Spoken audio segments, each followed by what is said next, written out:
Deep in the rugged country of Australia's Northern Territory, an elite group is at the front line to safeguard an Aboriginal land. Their job is to protect this ancient wilderness called Kakadu.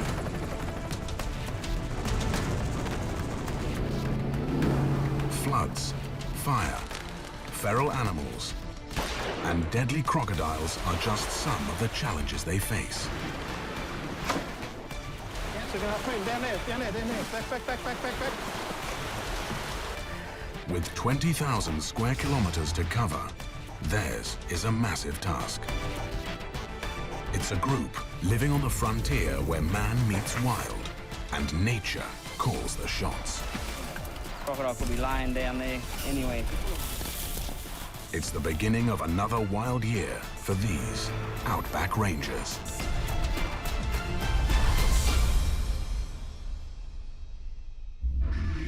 In the heart of Kakadu lies the remote Jim Jim outstation.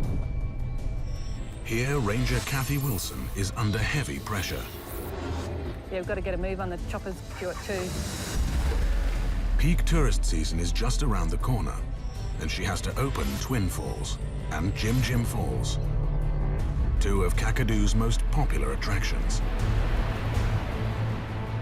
But there's something standing in her way, something with teeth. Over the wet season, large crocs have traveled from the tidal rivers, up through the floodplains, all the way to the base of the falls. Cold-blooded and solitary, these dangerous reptiles can take out a human in mere seconds.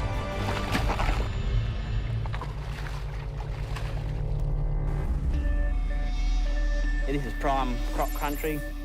This is the start of a real deep waterhole. We've got crocodiles going up and down. It's very dangerous. It's likely that somebody will get taken. Over the next few weeks, the rangers have to remove crocs from within 10 kilometers of Jim Jim Falls. If they miss a single animal, the consequences could be tragic. Who saw the one up at Twin Falls? That was reported by a helicopter pilot. Yeah. With little time to spare, Gary Lidner, Kakadu's croc expert, has come to lend Kathy a hand. Yeah, and like a 10-footer. In these areas here, the prey for a crocodile can be exhausted really quick. So what that means is you come along, you've got a hungry croc in the water, depending on whether he's just got there and he's getting into the tucker that's in the water. If he's exhausted that, he's going to be lean, going to be hungry, and he's going to be looking at you if you get in the water.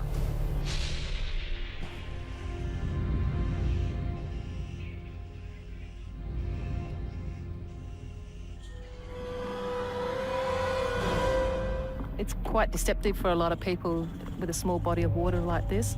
You don't expect to find a great white in a swimming pool, but a saltwater crocodile could easily live in here all year if there's a food supply. There's not enough food in here to sustain a large animal right through the dry season, and people, especially small children, will easily be targeted. Even people just walking by, walking up to the edge of the bank, looking at the water, they're at high risk. Until the area is croc-free, the falls will remain closed. In Jabiru, the park's main township, tour operator Steve Toms waits anxiously for the falls to be opened. People are ringing up saying, oh, when's Jim Jim and Twin Falls opening? And you go, well, yeah, it might open in early June, it might not, and this time of year, you know, the campground should be filling up, and there was a few people there. It's the whole industry around here that's just taken a hit. If you lose half your business in June, you're probably down nearly $40,000 a year. Like myself, I'm just a small operator. Until this place is open, I'm pretty much stuck here washing trucks. With so much at stake, the pressure is on the rangers to clear the tourist spots. Their first task is to set a trap along the waterway leading up to the falls. We're heading deep into rogue crocodile country.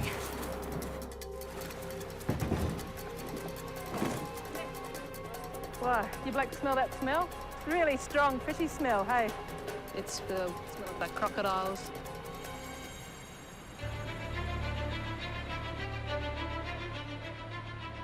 careful going around the water's edge, hey, just in case he's watching us. The trap will be placed at one of the most inaccessible parts of the falls. To do so, Kathy calls in reinforcements. All right, so we're coming up on the top of the gorge now. At this stage, we're fully committed.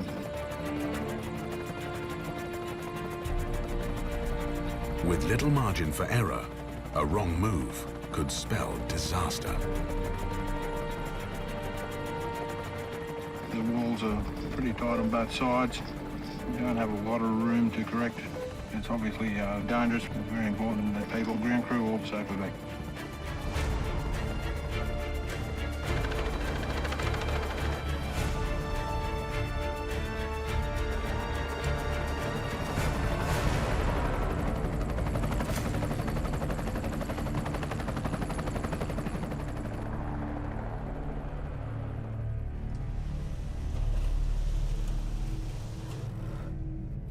One step closer to getting the place free of crocs.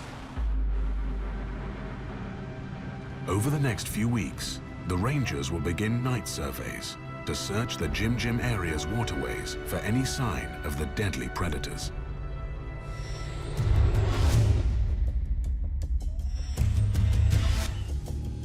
"80 kilometers from Jim Jim Falls, at the Magilla floodplain, Calvin Murakami and Fred Hunter are launching another patrol.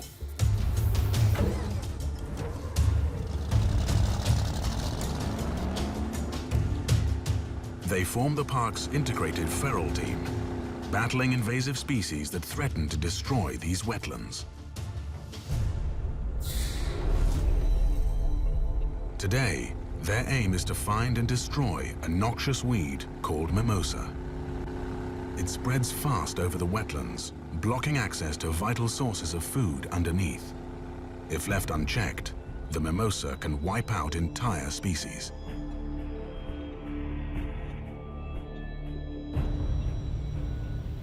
It's places like this now, just searching, looking around.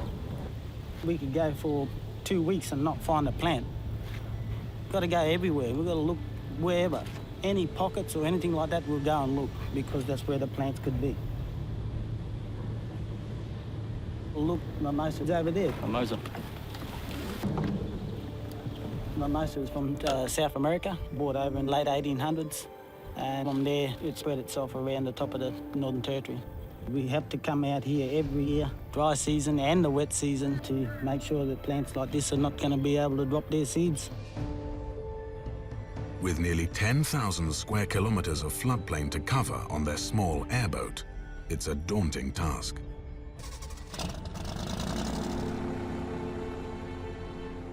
What you see out here now is natural. Red lilies, ungulate, all this stuff here, that's what the geese eat. When the water goes down, that's where the little yams are underneath there. If that was covered in mimosa, there'd be nothing here for the geese to eat.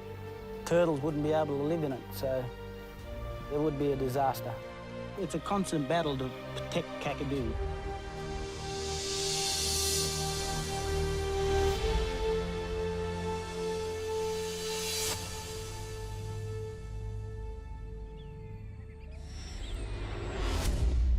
Near the mouth of the South Alligator River, rangers are preparing for a battle with a problem croc.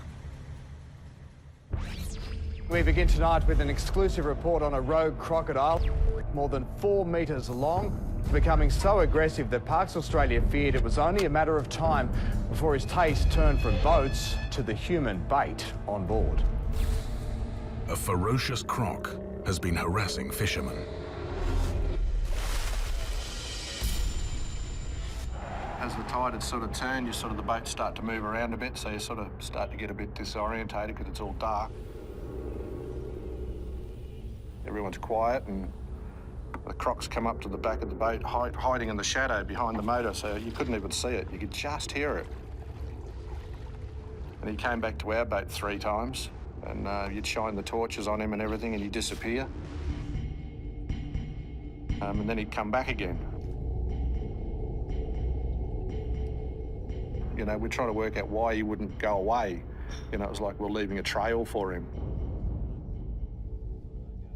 And the next minute, you heard this big crunch. That's him.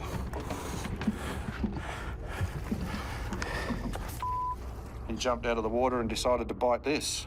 It doesn't take a lot for a big croc like that to get out of the water. There's a heck of a lot of them now. They're just everywhere, everywhere. You get them on the line all over the banks, they're in the rivers, they're chasing you here, there and everywhere. And in the old days, they didn't do that. They stayed away. With media reports compounding the pressure, Gary Lidner and his crew head out to the South Alligator River. They need to find and remove this menacing croc fast. We get reports back from people about, certain crocodiles around the place, and it's about identifying those risks and, analysing it and then putting something in place to, stop someone from getting eaten or attacked. It's kind of Jurassic Park, and you have to, afford them every respect. It's not about fearing crocs, it's about respecting them and understanding what they're capable of.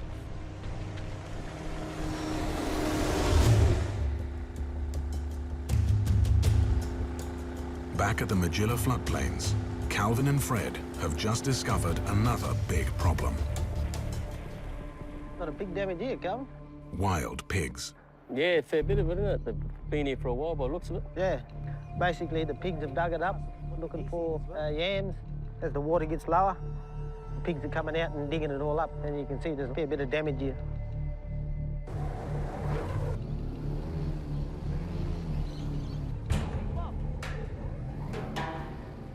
Just like mimosa, pigs are an introduced species. They threaten the survival of the wetlands and their native inhabitants. These pigs dig deep into the wetlands in search of food, destroying the floodplains.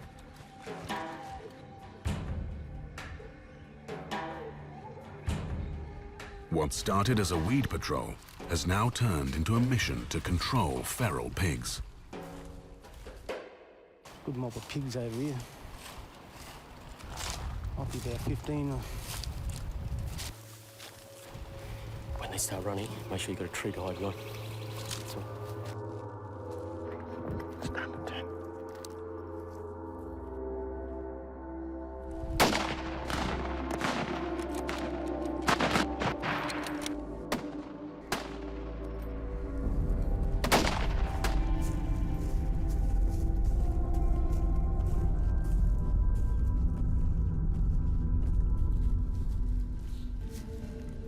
No one enjoys doing it. They're not bloodthirsty sort of thing. It's part of our job, yeah. It's either you control your feral animals or you let them destroy the environment, plus all the native wildlife, their habitat, their feed. So yeah, I know what I'm choosing. I'm choosing to get rid of ferals. Yeah, it's a nice fat pig and we'll take it home to eat. With the herd of pigs under control, the crew can now call it a day. But for another team, the battle is just about to begin.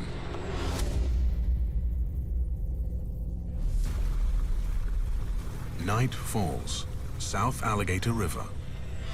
Gary Lidner and his crew are hoping to catch a large crocodile that has been attacking fishing boats. They must remove it from the river, alive. It's a high-risk activity when you're doing croc management, like harpooning. You can get grabbed, you can get pulled underwater, you can get grabbed on the hand and, yeah, limb twisted off. They're a really powerful animal.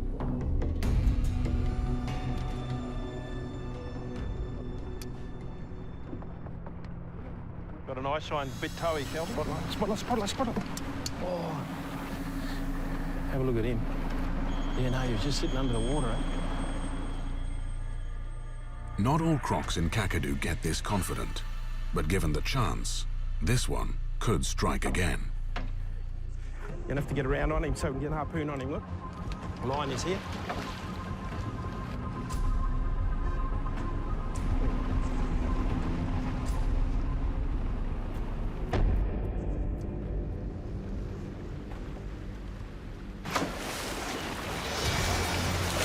Second harpoon, quick. Second harpoon, down there. Back. Harpoon him, quick. Just hit him. Okay, get another one. Okay, David, come on. Get another good hit, okay? Pull him up.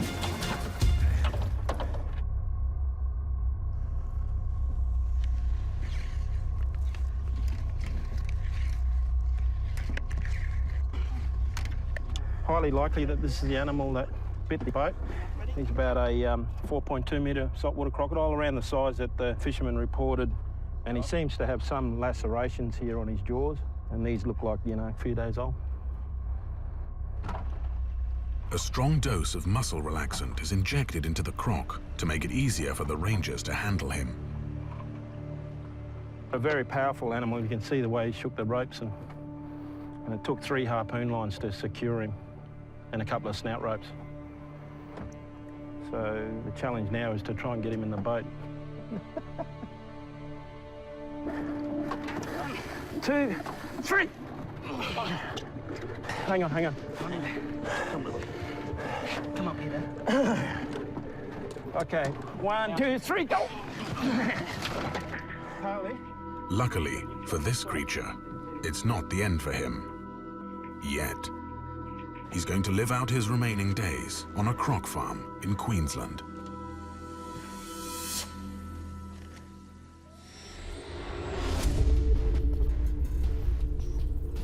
The next day, over at Jim Jim Creek, the rangers are making sure no stone is left unturned. Kathy Wilson and Fred Baird are installing more traps along the 10 kilometres of waterway leading up to the falls. At the end of last dry season, we pulled a croc trap from out of the water down here, and we put it up high on one of the banks. With all this dead spear grass, everything's hard to find. Always got to watch out for snakes. Fred! Found it! Got it here! Yeah, it's well camouflaged, yeah. Here come reinforcements.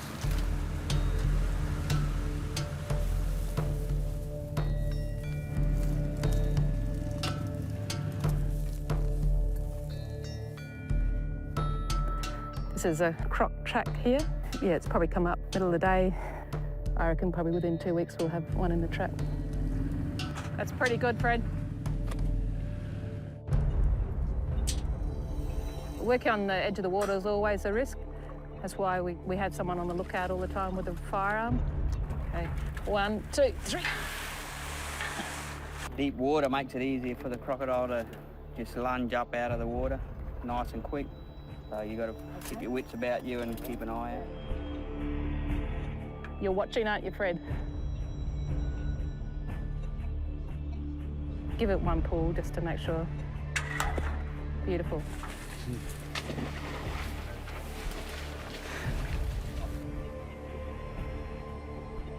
With the trap in place, there's only one thing left to do. Throw a few matches, we'll burn this area.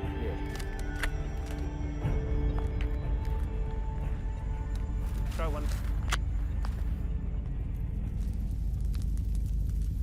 This time each year, parts of Kakadu are intentionally set ablaze. A technique practiced by the traditional owners for thousands of years. Burning the speargrass now will prevent uncontrolled destructive fires later in the hot season. To get the job done today, a chopper takes to the skies, dropping firebombs to follow traditional burning patterns. Yeah, he's putting up a fair bit of smoke from that little bit of fire.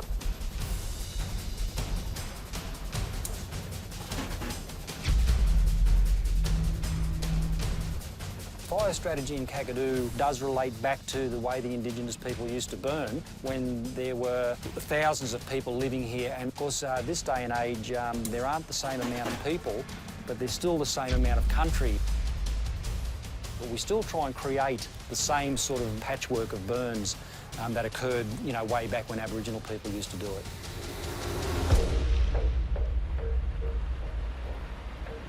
The opening of Jim Jim Falls and Twin Falls is now just weeks away. Yet an elusive croc is still keeping the area closed.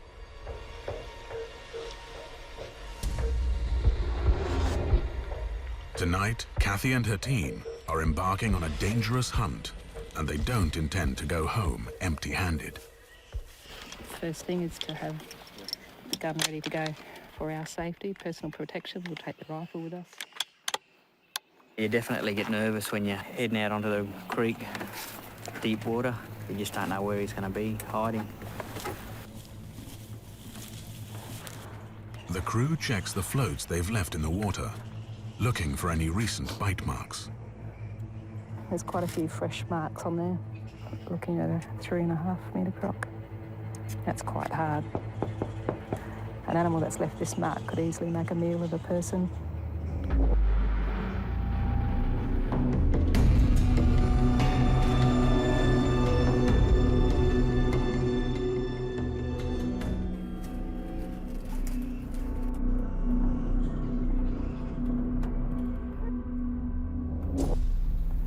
Fred, let's just have a look at that trap, eh?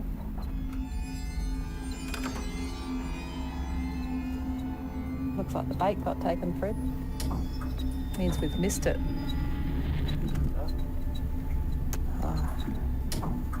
A feed of a good pig leg like that, it could be a week or more before it's ready to eat again. Yeah, it looks like it just might have got jammed, Kathy.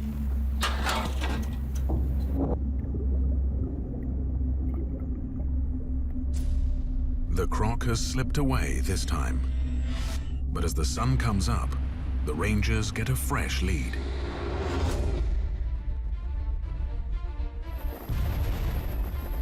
Yeah, Ollie, I can see a big crocodile down there in Jim Quolls.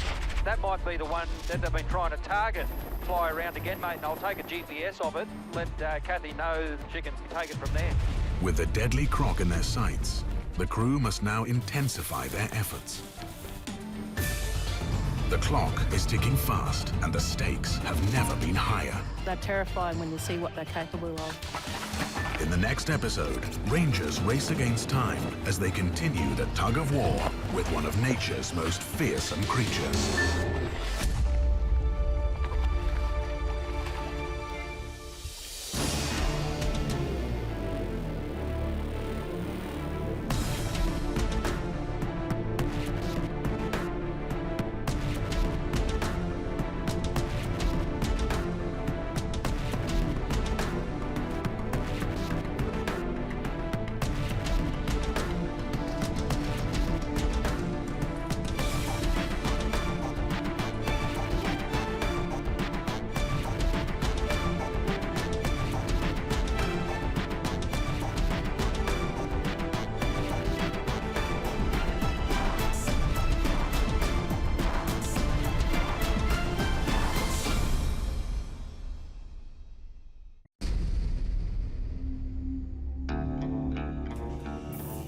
Previously on Outback Rangers, the crew are on a mission to trap a potential killer. Looks like the bait got taken, Fred. Means we've missed it. Yeah, Ollie, I can see a big crocodile down there. That might be the one that they've been trying to target. With tourist season around the corner in Kakadu, the stakes have never been higher.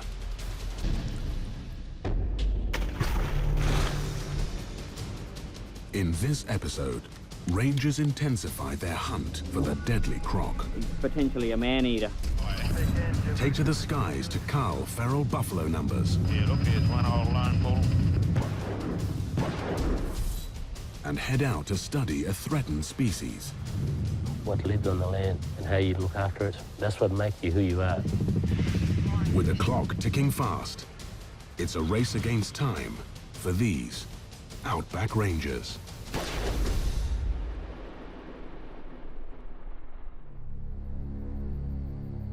At the centre of Australia's Kakadu National Park, in Jim Jim District, Chief Ranger Kathy Wilson is heading out deep into the night. Safety's on. Her mission, to catch a deadly saltwater croc that could kill unsuspecting tourists.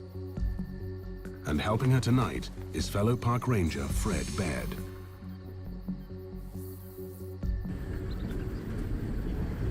It's been a few weeks now. We've been looking for this crocodile. We know he's there.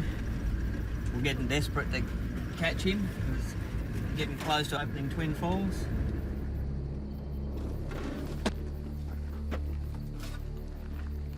Saltwater crocs are nocturnal creatures and hunt mainly at night. It's a high-risk job, but the big waterfalls are popular tourist spots. To make the area safe for tourists, the Crocs have to go. We know, we're aware of the risks. You're coming in through the dark water. You've got your spotlight out. Any second he might come heading towards you in your little tiny boat. That's all part of the thrill.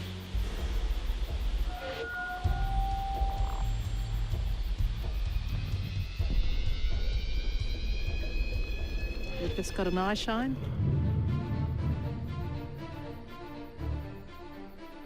We're heading straight down to it now. He's submerged, but he's in a tight area there, so we should be able to spot him down on the bottom of the water.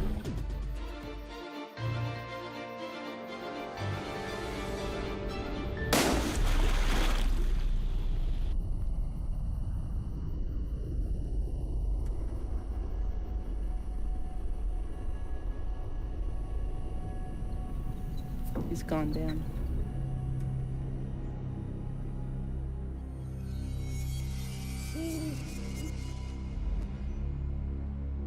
After scanning the area for 3 hours with no further sign of the Croc, the crew calls it a night.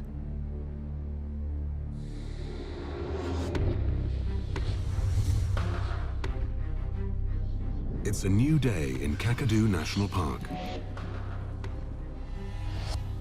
And a new battle between man and beast.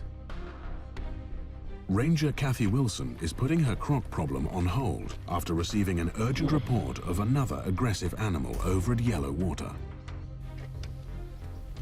We've had a report that there's a buffalo out on the floodplain, not far from the walking track, that leads from Yellow Water here across to home Billabong. But I just want to have a check to see if he's out here now. The buffalo are a concern because buffalo have been known to kill people. Asian water buffaloes were brought to Australia in the 1820s as stock animals. Today, more than 80,000 are spread all across northern Australia. They have the potential to destroy much of Kakadu's wetlands, and they can be dangerous as well.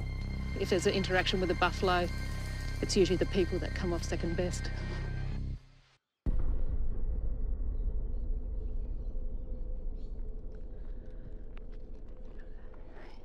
You can smell that smell of large animal. Have to be wary because it could be just sitting under any of these trees here.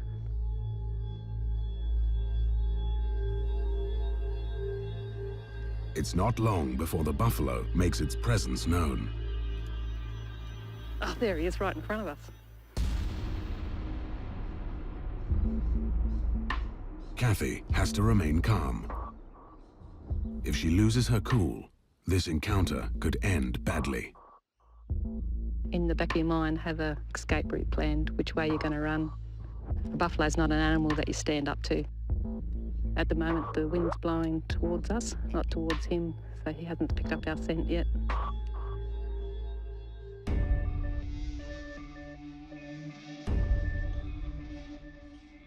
They're massive animals full of muscle with very sharp horns. If he saw us, he could easily come straight for us and knock us about. So we'll just go back the way we came, nice and quietly, and we'll leave him here. Kathy Wilson to Park Headquarters. If Kathy shoots the animal from the ground, she runs the risk of endangering people in the area. Close the walk between home Billabong and Yellow Water. We've located a large bull buffalo.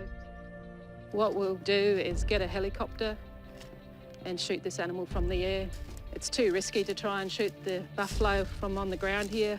And if we do shoot the animal and it's wounded, it could cause havoc for the whole area here.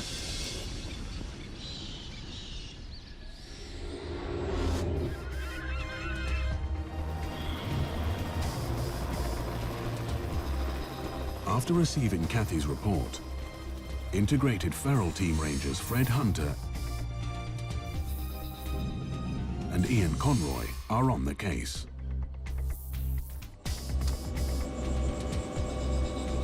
There is no room for mistakes.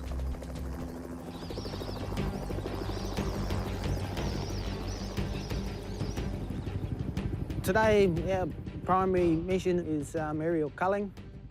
My main job here is the observer. I look for the animals and record what animal it is, buffalo or pig. My job is to eradicate buffalo and feral animals up in here, protect the country, and people will walk along the walking track. Once spotter and find animals, he'll point them out to the pilot. They'll do a head count, and we'll bank around, come back behind them and start shooting them. Yeah, look, here's one up here, mate. Whenever you're ready, mate, you guys can go for it. You want to get ready?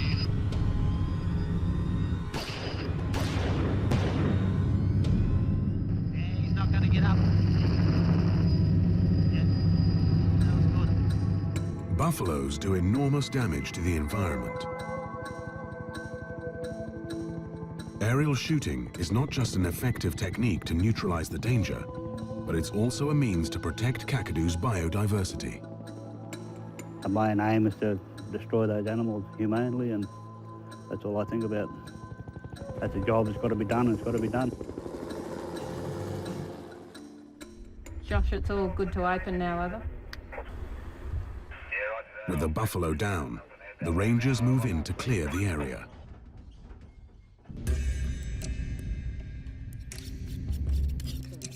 Operations like this not only ensure the park's safety, but also benefit local communities. Any buffalo you take out of the environment's always a good thing. And also because we're boning out, getting all the meat off the buffalo too, it's not a waste.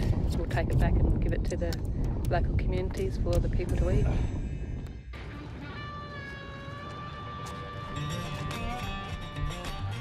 The cows we shot this morning with a helicopter.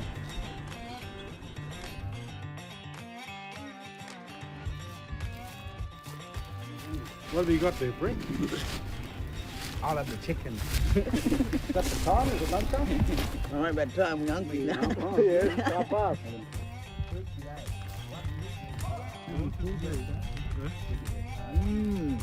After a hard day's work in the field, these rangers get to enjoy some time off. But for another team, a bigger task awaits.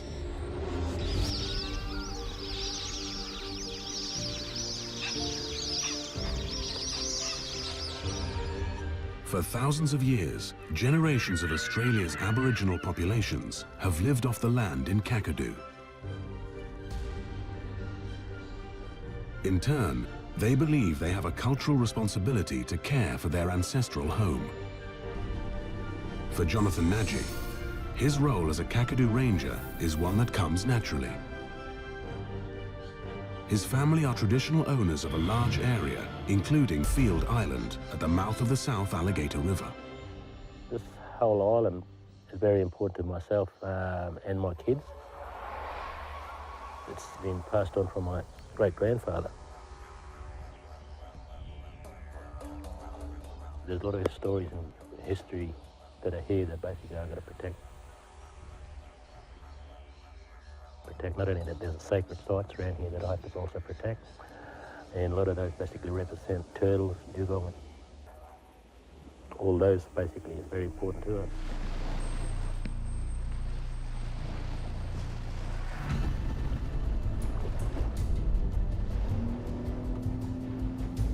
Each year, Jono hosts a small team of researchers to Field Island to study a species endemic to Australia's northern waters, the rare flatback turtle. This part of Kakadu is critical habitat for this threatened species. Tonight, they are charged with an important mission: to study the turtles during nesting season.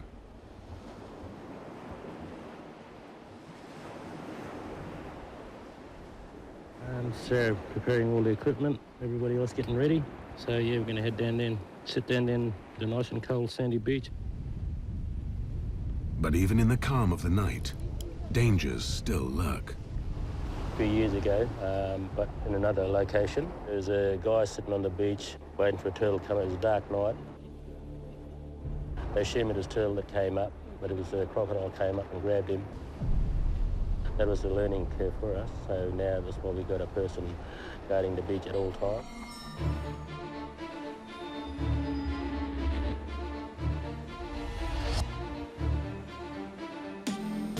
Throughout the night, rangers work closely with researchers to record important data about the turtle's nesting habits. 3019 on her right-hand flipper. When she's dug her egg chamber and started laying eggs, then we can go over and start to measure her because she'll actually be in a trance. The flatback can lay around 50 eggs at a time and has the smallest distribution of all marine turtle species.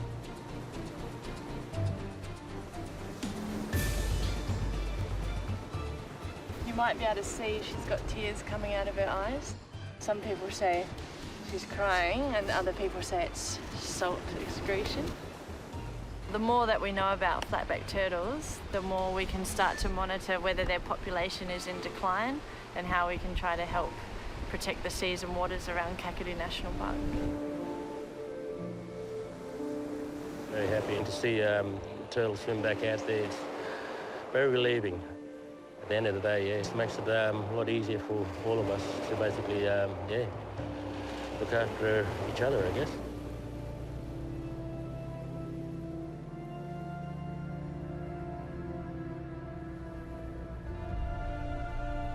When this new generation of turtles are ready to lay, they too will return to the same beach. By looking after the land look after you. If you don't look after it, it won't, do you a favour. Can't make me a millionaire. This is richer than money. $1 million is really a piece of paper. This land is basically going to be here a lot longer than $1 million.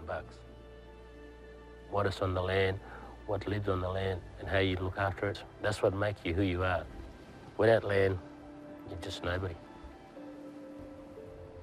For Jono and the Rangers, the uphill battle to protect Kakadu's rich wildlife continues.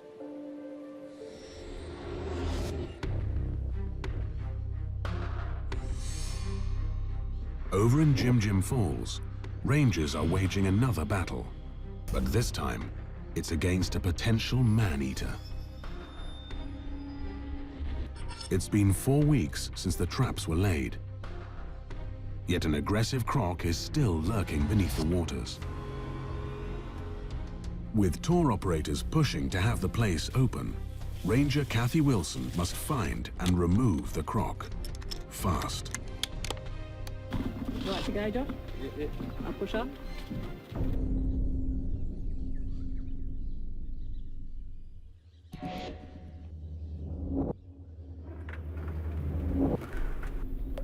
We know there's an animal in here somewhere. Croc could be anywhere. They can stay underwater for quite a long time and swim really fast, so you might see the crocodile here, and then within 10 minutes, the other side of the billabong, swim all along the bottom here without you even knowing, not even a ripple on the surface. They're terrifying when you see what they're capable of. Grabbing a pig, giving it a shake and tearing the head off. The head going flying 20 metres just from the sheer force of the crocodile's jaws. A person would have no chance to get away once a croc's latched onto them.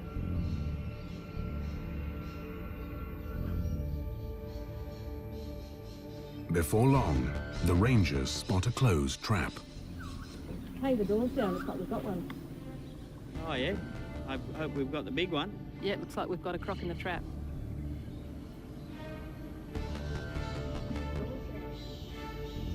Pull up alongside, hey, Josh?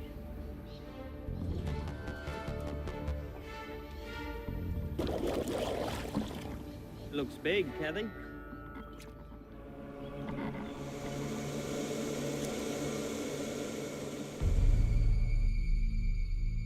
An animal this size, in this small waterhole here, It wouldn't take him long to clean out the fish.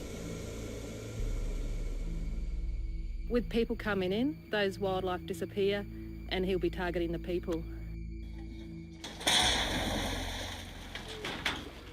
Whoa, steady there, old boy. The area that this crocodile's in, there'll be tourists walking up and down, walking across the boardwalk, swimming in a plunge pool upstream from here. He's potentially a man-eater.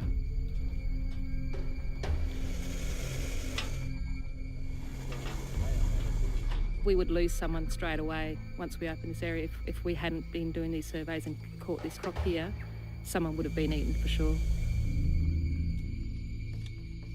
Rangers rarely interfere with crocs in the park, but in dedicated crocodile management zones such as this one, routine croc capture and removal is the best way to ensure the safety of people. You reckon he's dead? Yeah, he looks dead. Just be careful, all right, because potentially he could be just stunned. One more.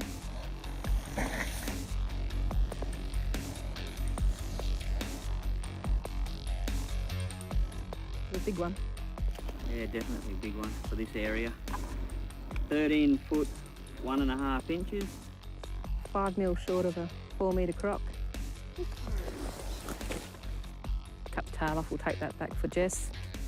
Crocs have been hunted by traditional owners for thousands of years. But now, these traps serve a dual purpose: to protect tourists and to provide traditional owners with a favourite bush tucker.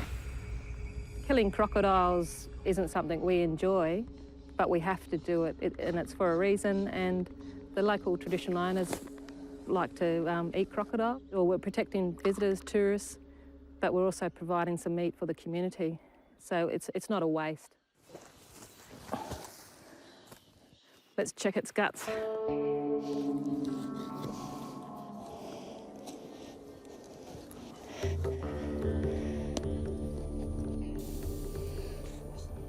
Stinks. This crocodile looks like it's been eating a turtle. Oh, it's revolting, smelly stuff, but I find it quite exciting seeing what a croc's been feeding on.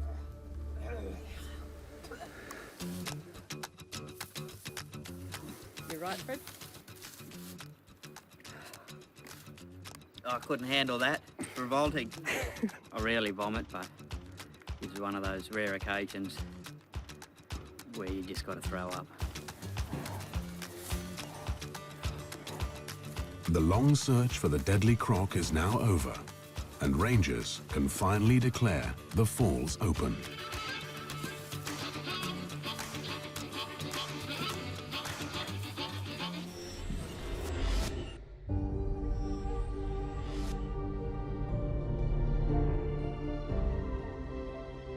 Kakadu is drying out, and peak tourist season is about to begin.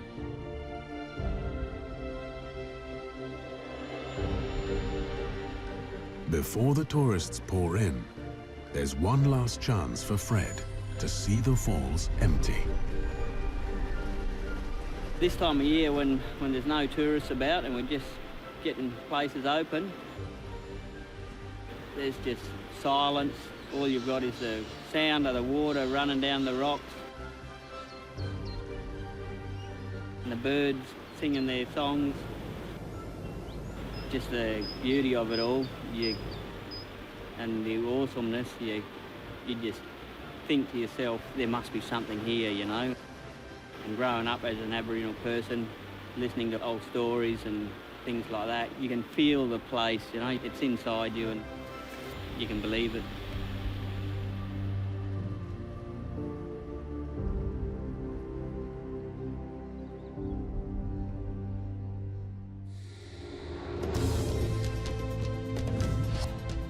After weeks of relentless danger, the stage is now set for the Jim Jim district to open to the public. It's a relief to finally have it done. We've taken all the crocodiles out that we've found in the area. There it is, Twin Falls. We've finally got it open. Over the next 4 months, 100,000 visitors will descend onto the park. But the rangers still can't rest easy. In the next episode, rangers face a new set of challenges. The sheer volume of visitors could mean havoc is on the way. Some people actually seen the car spinning in the air.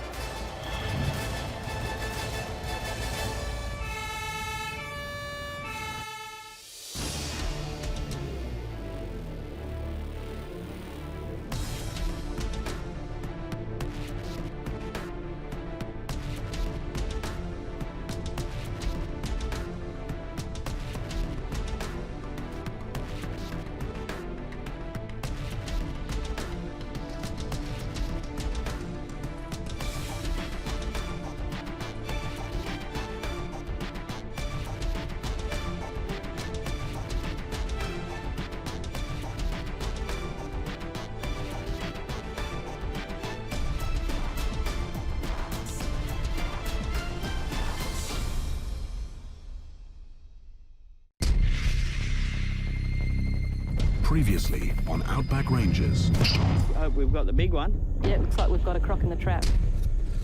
The team succeeds in removing the last croc in Jim Jim Falls in time for tourist season. Now, with thousands of visitors arriving in Kakadu, they have their work cut out for them. In this episode, Kakadu's search and rescue teams are out in full force as they race to a highway accident scene. Unfortunately, it can be a common occurrence on this road. While rangers hunt down illegal poachers. Think that you have committed an offence under the Commonwealth Basin. Taking them, mate. Before gathering all their resources to rescue the injured. They're about to face their toughest challenges in this harsh danger zone.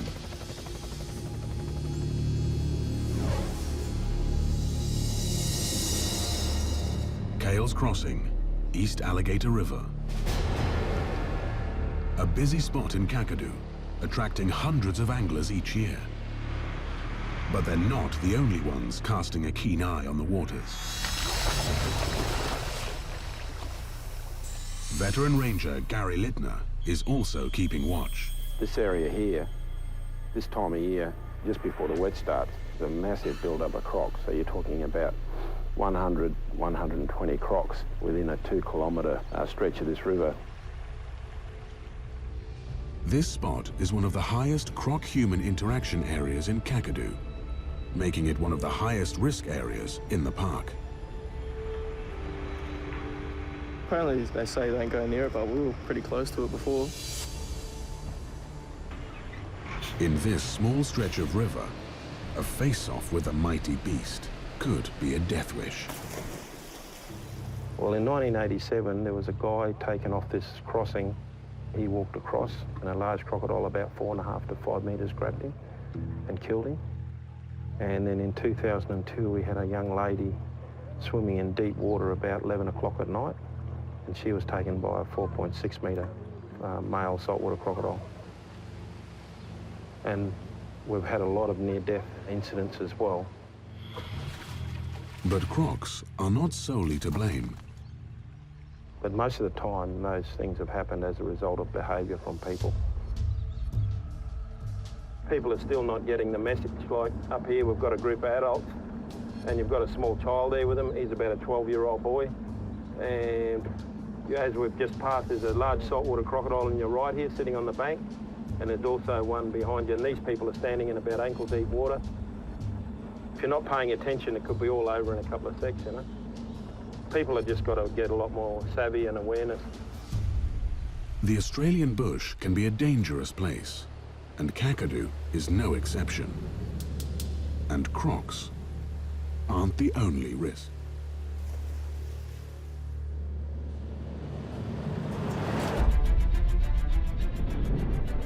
Jabiru headquarters, 9 a.m. Fire Station Officer Steve Anderson receives an emergency call.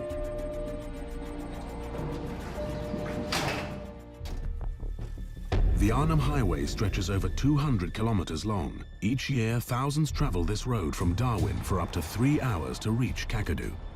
The long distances, wildlife, and unpredictable roads mean serious accidents occur in the area. We haven't got much information. It was just that it was a single vehicle rollover, and that's about as much information as we've received yet. Coming into this time of the year, we've got lots of road crashes.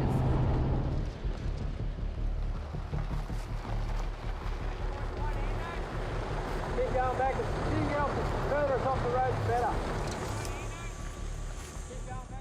We're led to believe that they were Asian tourists. Driver fatigue, apparently, just nodded off.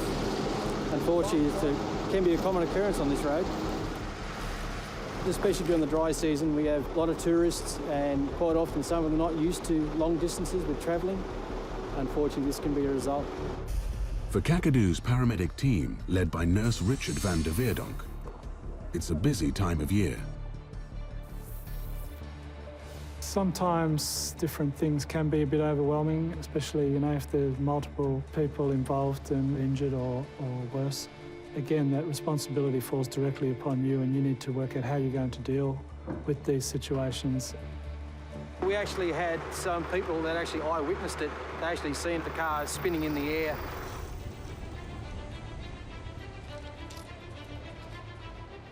They've been conveyed back to the clinic for observation and checkup as part of their holiday rec for them.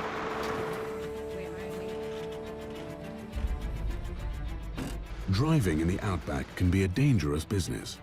Every year, people lose their lives on these roads.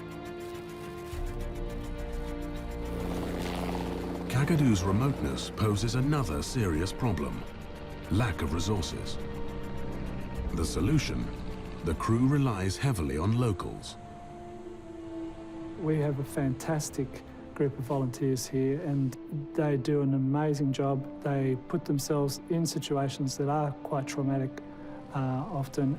It's something that really lifts the soul to see people who are prepared to step out and to really help other people out of the goodness of their heart and at really difficult times.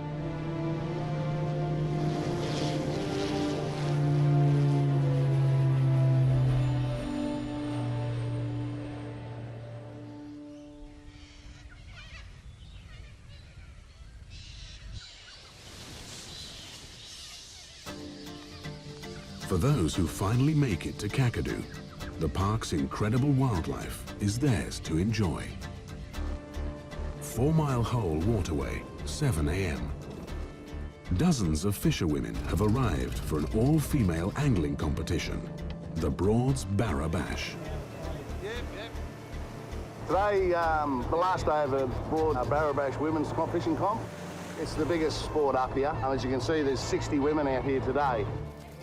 Today's prized catch, the famous barramundi. A predator of the wetlands, the barra is one of the world's greatest sport fish. We've got the best billabongs, the barra, we've got the blue water and all species out there. It's great. Oh, bye, beautiful. But Kakadu's calm waters also attract its fair share of troublemakers. Since the creation of the park, a small group of people have been attempting to exploit Kakadu's bounty. Poachers. Most operate in the coastal areas of the park, where a single day's catch can yield thousands of dollars. It's a high-risk game that can land them behind bars, but the huge returns mean many keep coming back.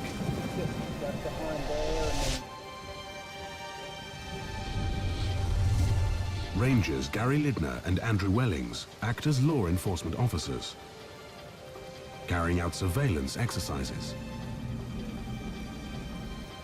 If they're not careful, things could easily turn violent, especially under the cover of darkness. It's extremely hard to catch someone in the act illegally fishing or poaching. You basically have to be there when it happens. It means a lot of surveillance and not being detected when you're doing it. It's like catching a bank robber in the act. October the 16th, 2003. Rangers were out on a surveillance mission looking for poachers. A few years ago, we were just observing a vessel outside the park, and then we heard a dinghy and we saw a light of a person working a net, which appeared to be in a park. And then we we decided to go. The rangers knew the only way to catch them was to chase them down. We just went full speed and they took off as soon as they heard our outboard motors, you know. They were on full throttle on the plane, fleeing back to their mothership to get hell for leather outside the park boundary.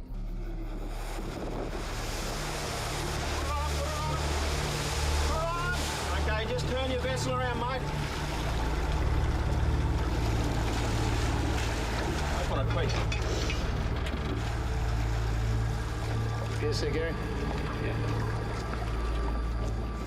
The funny thing was that this gentleman was only spoken to about a month earlier by Gary doing his normal daytime compliance work, so they were already familiar with each other and welcomed each other. What were you doing over here with the spotlight on?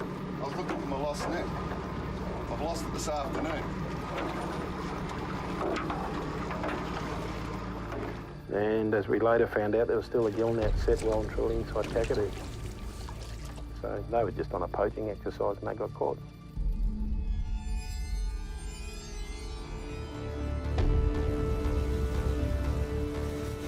Commercial fishing has been banned in Kakadu since the national park was established in the 1970s. If convicted, perpetrators could face a fine of over $100,000 and a lengthy jail sentence. Have a good day, eh? That's it, mate. Yeah. Bring up park headquarters. Don't get me wrong, there's some really good people in the industry, but there's some that are really disengaged. They're very good at what they do. They're good fishermen, but they're also very good poachers. They travel at night with no spotlight whatsoever. They travel at low tide in total darkness. So you've basically got to match their ability if you want to catch them.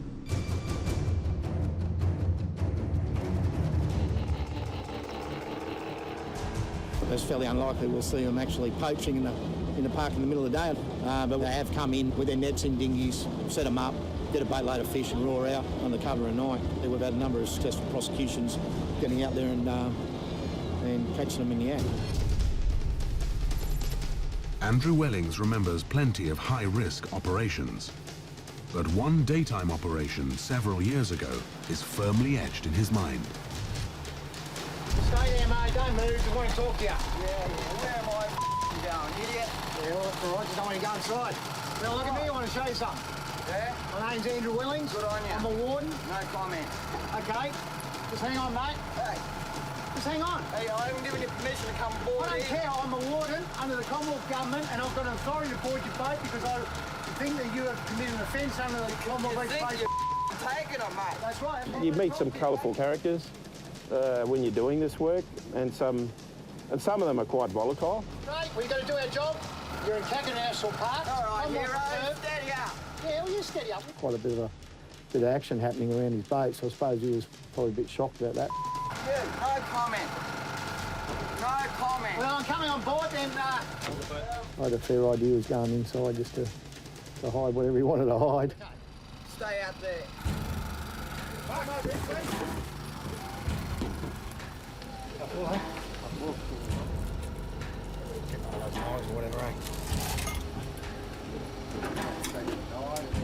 That's it, mate. When you do, do a boarding, it's important for him to look after my back and equally me look after his back. You've got to remember that we're offshore about 5 to 10 kilometres from one of the coastal islands. If something goes wrong, someone gets hurt, you're probably 5 to 10 hours away. Once the sun goes down, you're on your own. Yep. The searching vessel, obviously looking for evidence, nets, traps, spears, guns, protected species. We booked them for everything we could. They had 120 pots set with baits and taken all the crabs out of Field Island. But what he got, I think it was about $15,000 in fines. Lost 2 dinghies, all his crab pots. At the end of the day, you'd be looking $30,000, $40,000 or something like that. Commercial fishing is prohibited within the Commonwealth Reserve. So, from this point on, you don't have to say anything, and anything you do say or do may be used in evidence against you. Do you understand what I've just said to you? I understand. We understand there's some more pots in this area. We're going to seize those pots. I'm going to ask you to give me a hand to pull them up. Okay, way. Okay. Go get. Right. Write that down. For Gary and Andrew, their job is far from over. The battle to protect Kakadu's waters continues. The park's serious. We're serious. We work in close with Northern Territory Police under a jailable and significant penalty. Bang, if we're here, we won't be mucking around. We'll go and get them.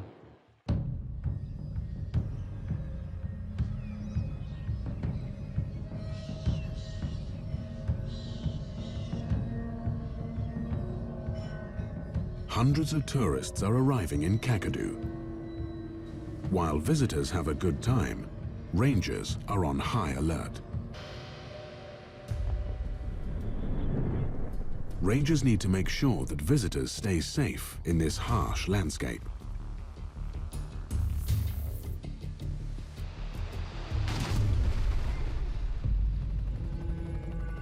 Jabiru headquarters. An emergency call comes in. Kakadu National Park headquarters. Please state the nature of your emergency. I have a guy who weighs about 140 kilos, maybe fractured his ankle. The call is from a tour guide at the remote Jim Falls. Is he able to put any weight on his leg over? He's in a lot of pain, so I was going to try and move him, but he is a very big guy, so I think I might need some big muscle assistance. He's a bloody big bugger.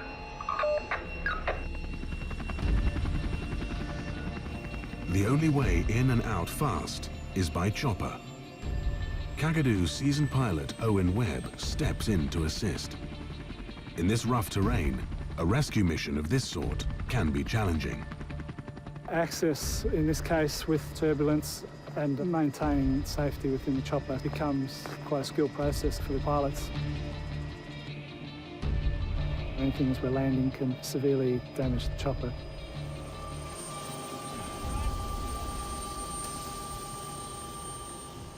I make the bandage on his feet and we walk some steps, but it was only possible to walk on the heel. But I'm just going to lightly... The tourist has suffered a snapped Achilles tendon. While the injury is not life-threatening, Richard is not taking any chances.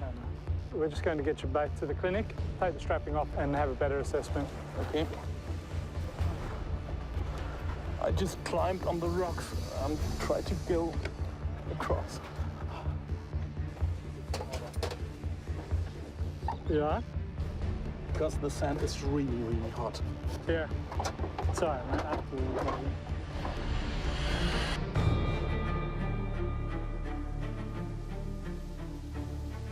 Dehydration, snake bites, and heat exposure are just some of the dangers that threaten visitors to Kakadu. The nearest hospital is in Darwin, an hour away by helicopter. So a small problem can easily turn into a big issue in Kakadu. In tourist season, yeah, there's a lot of dehydration. A lot of people are not drinking enough and presenting dehydrated. People getting lost, someone bitten by a snake or whatever it is. So a typical day changes every day. It's impossible to know what lies ahead. 100 kilometers away at South Alligator River, there's news of a victim. Only, it isn't human. A dead saltwater crocodile has been found at the upper reaches of the river. Gary heads out fast to the scene. His partner today, Indigenous Ranger Jonathan Nagy.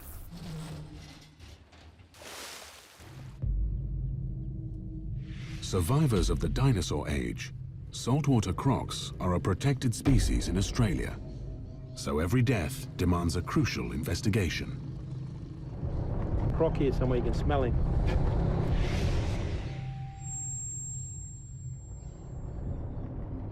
Just keep your wits about you.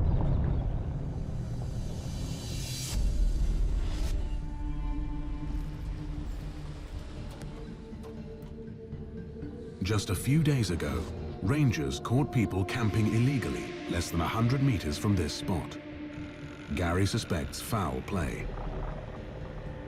If it's in close proximity, to a camping area where people were fishing. That's a suspicious part about this situation with the dead croc. He might have come up near the campsite. Someone's got a rifle out and gone whack. Killing saltwater crocs is a criminal offence that can land people in jail for up to 2 years and carries a maximum fine of $110,000. The rangers need to investigate. Crocodile tied up now, and we're going to tow him up into the flat. And once we get him up there, we'll find a nice shady tree and have a look at him, see what happened to him. Oh, the smell's a big one. It's going to be with us for a while now. And yeah, could be with us for a few more days yet. Clears my nose. No, it doesn't.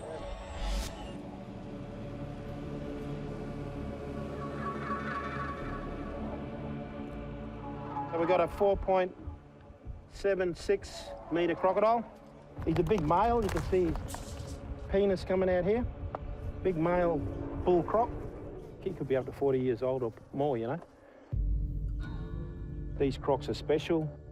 They well and truly earn their right to be, you know, the boss croc. Because, you know, being laid as an egg and then surviving all that way to be a, you know, a 10-foot crocodile male is a very hard thing to do. To get to the next stage where he's a big bull croc, he's well and truly earned his right to rule that waterway, you know. And then someone comes along one day and maybe ended his life with a bullet. It's terrible.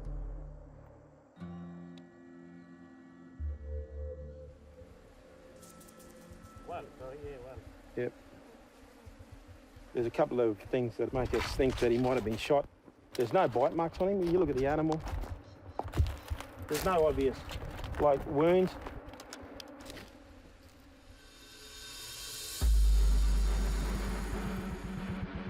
All right. Okay. Yep.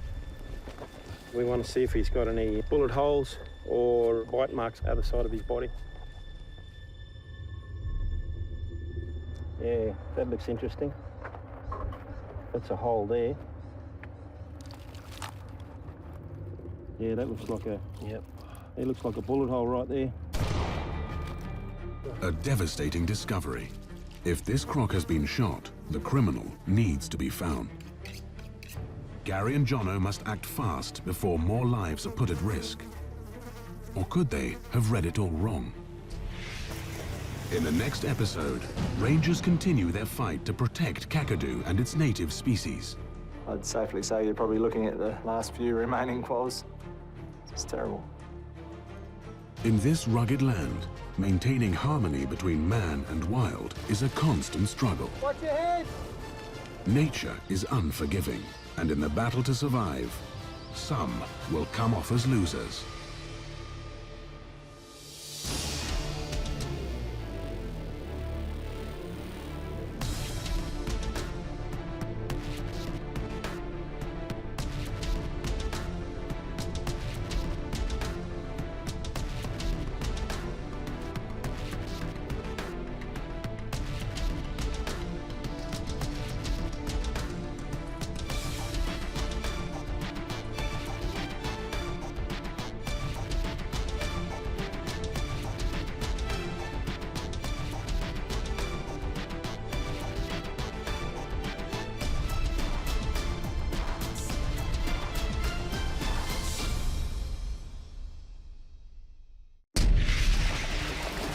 Previously on Outback Rangers. Croc here somewhere, you can smell him. The crew discovers a dead croc and suspect it's the work of illegal campers. Maybe ended his life with a bullet. It's terrible.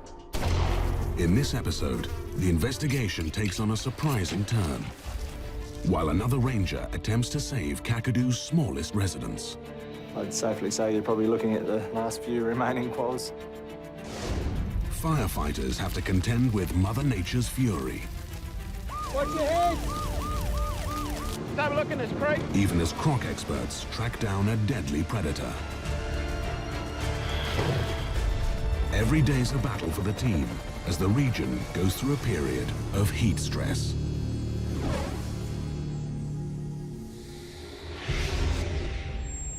South Alligator River, Rangers Gary Lidner and Jonathan Nagy have discovered a dead saltwater croc.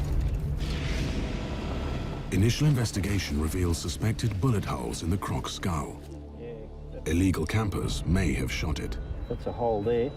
You get a lot of people shooting crocs, ripping the heads off, just shooting them for fun. You know, people have no respect. Reckless shooting could mean other animals may be in grave danger. It looks like a bullet hole right there. So rangers must get to the bottom of this fast. Yep. There's a couple of things that make us think that he might have been shot. There's no bite marks on him. You look at the animal. There's no obvious, like, wounds. Today. Yeah. So... But something's not quite adding up. You can see where it looks like another bite mark. Because when you get a bullet going in, it's like there's a fracture there, like that. But you can see there's another depression there. Look here, you can see some injuries here. See where it's been bitten about the eye. See that crush mark there on the bone? And there's these bite marks here. You can see them all there. There's another bite mark down the skull here where it's bubbling. And there's a depression tooth mark there. The bite marks tip off the rangers on another possibility. This is starting to look like it's had a fight with another crocodile and come off the loser and basically died as a result of that battle. Just another big croc come through, had a big fight, so they fight face to face like that. So the other one might have had him headlock and might have drowned it like that. You're talking about a 16-foot crocodile here fighting with another crocodile of equal size or bigger. That'd be an impressive fight to watch. To be sure, Gary does an autopsy, crime scene investigation, Kakadu style. With the flesh removed, you can tell whether a bullet's gone into it much easier and also whether another crocodile's bitten it. Beautiful. Done. With no signs of a lodged bullet, the rangers believe the animal died at the hands of a challenger croc. You got another big croc moved in, or this one's moved in and challenged that croc, and unfortunately, there's a loser. As Kakadu dries out, water is scarce, and waterways turn into battlefields. Crocs duke it out over territories. The animal kingdom's not a nice place if you think it from human terms, but it's a reality for a crocodile. You've got to deal with threats from other crocs. For us, that's what you want. It illustrates a healthy croc population and the crocodiles basically controlling each other.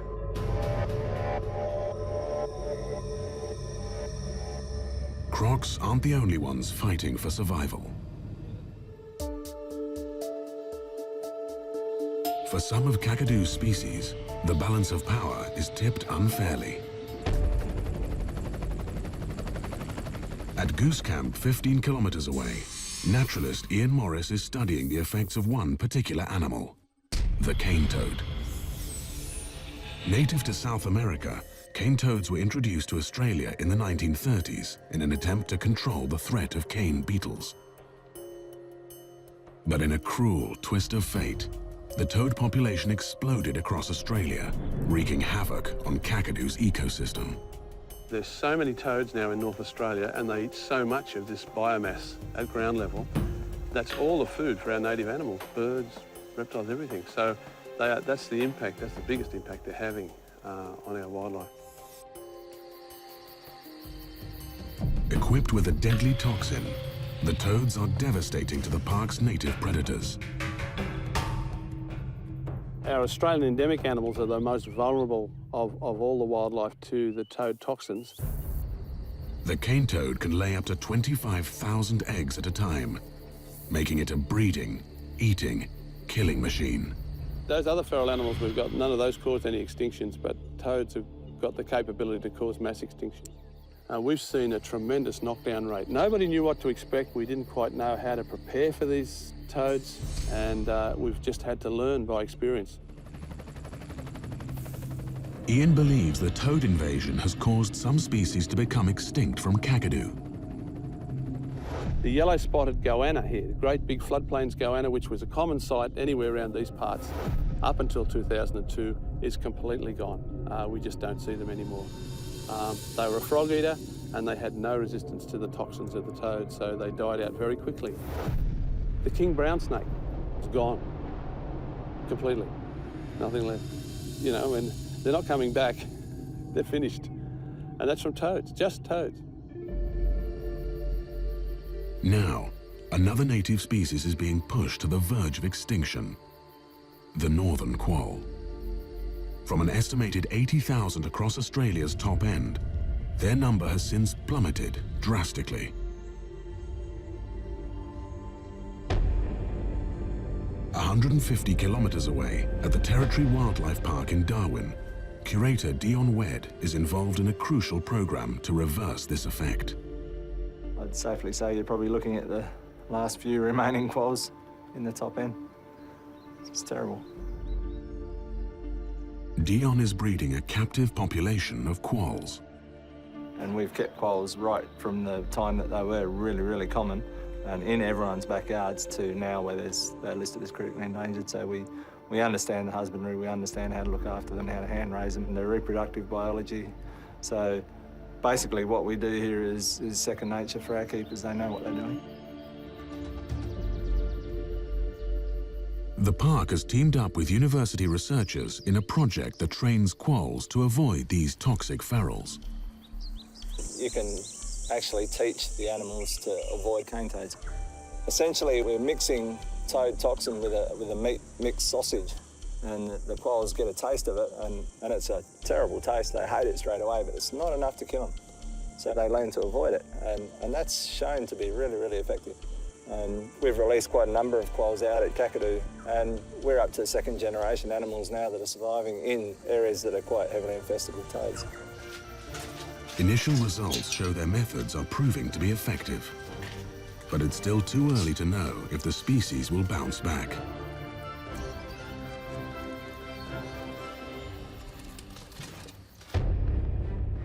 A coordinated effort is underway to save the quoll. Ranger Anne O'Day has joined the fight. Anne carries out trappings to keep track of their numbers in the park. Small mammals have been declining across Australia for many, many years, and adding cane toads to the mix has really seen a much steeper decline of some of the species. Small mammals are in the food chain for so many species, and just to take those out of the landscape is just going to be a disaster.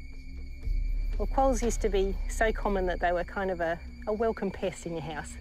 In some sites across Kakadu, the quolls have disappeared completely.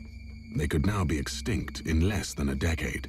There were just quolls everywhere, and then toads arrived, and within a year their numbers just plummeted. Today, Anne heads out to South Alligator to set up traps. If she fails to find a quoll, it may mean the species has vanished from the site. Her partner, South Alligator Chief Ranger Khan Spokes. So you haven't trapped this area before? No, but those rocks over there look like a good place for quolls to den. Yeah. Maybe if we do a square around that. Hopefully we'll find a quoll. Yep. When I first came here, you know, quolls would be bashing around your house, bashing around in your dishes, you know, you felt like they were there everywhere. And now you're lucky to see one at all. So just to see those animals go completely would be terrible. So we do what we can to keep them here. Quolls have been massively impacted with the cane toads. We've managed to get a photo of a quoll out on one of the other sites, which was a rare event and sort of a bit of cause for excitement. So we'll see if we can find a couple more. We can start finding them and they're coming back from the cane toad invasion. That'll be a massive plus there. With the traps now in place, Anne can only hope their effort will bear fruit.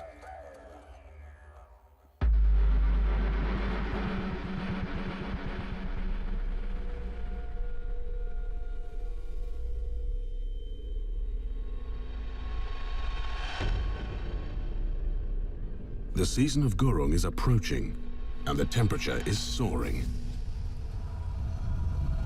During this dry spell, the land faces its biggest threat: bushfires.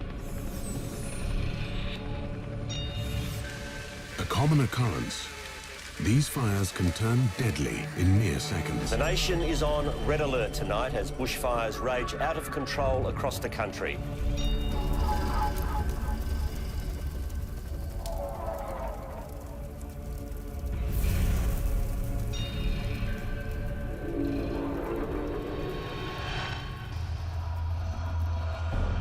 In this intense heat, Kakadu is at risk of such disasters. The remote town of Jabiru is surrounded by 100,000 square meters of bush, the perfect field for bushfires. It's only a matter of time before one of these reaches town. It's Fire Station Officer Steve Anderson's job to manage the situation. We have our dry season, which pretty much dries everything out to a crispy brown colour, and then high percentage of the park then burns. Anything heading towards the town, we have to make sure that we do our own hazard reduction burning to pull stuff up, because once it gets a full head of steam up, there's nothing stopping it. But we actually see a lot of smoke, that's for sure. Steve must act fast. Hazard reduction burns are the first step in managing the imminent threat. Steve relies on his team of volunteers. One crew, Tamika, Jen and Treen, are known as Ando's Angels. Ando's Angels. The team is burning a boundary line to create a buffer zone around the town.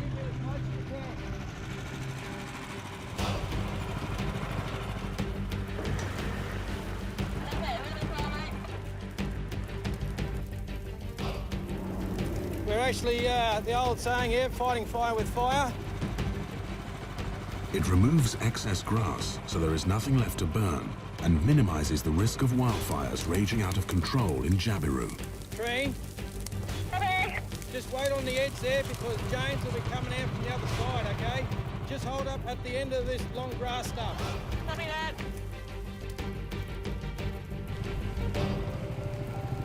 The boundary lines seem to be in place, but they need to be sure. Hey, Jen, just make sure everything out on that side's blacked out, no smoke, eh?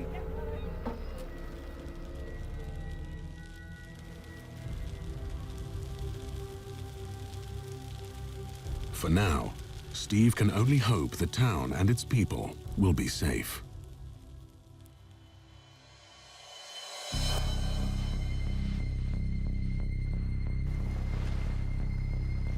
As the waterways dry up, rangers are armed with an important mission.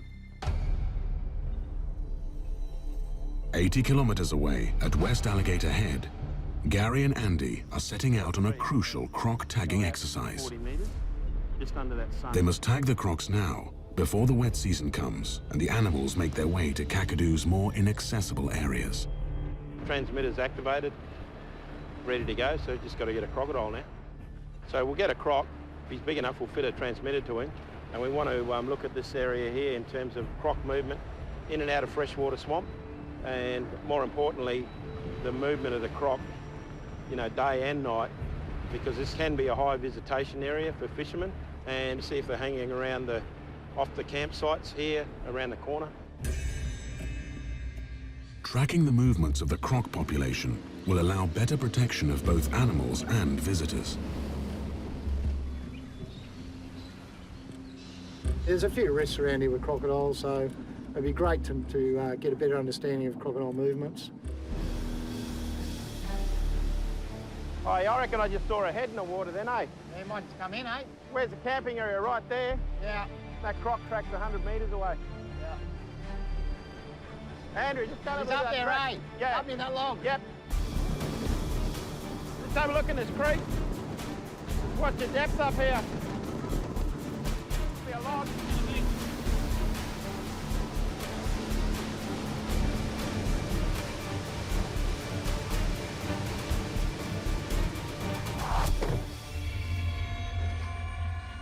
Bit too far. Bit too far. As soon as he gets in that water, he's gone.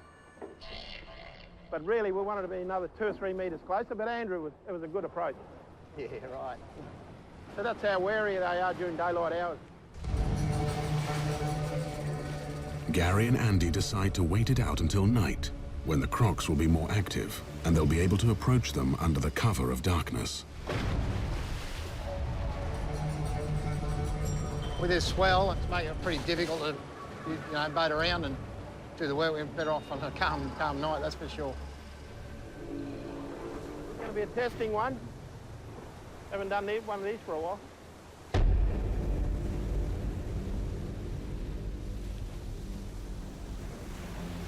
But as night falls, Mother Nature turns nasty. Larry, sitting all right? When you go in, Andrew, you better swing back on an angle with the wind. A sudden storm strikes. And as the waters turn rough, the crew is forced to abandon their mission. Mate, we got 20, 25 knot winds out there, and it's not workable. We're not going to get the Crocs, so unfortunately we're going to have to call tonight off. Too rough. Yeah. Thought it might have calmed down a bit, but that's all right. Shit happens. Okay. With the storm forcing them onto land, Gary and Andy will have to set up camp smack in the middle of Croc territory.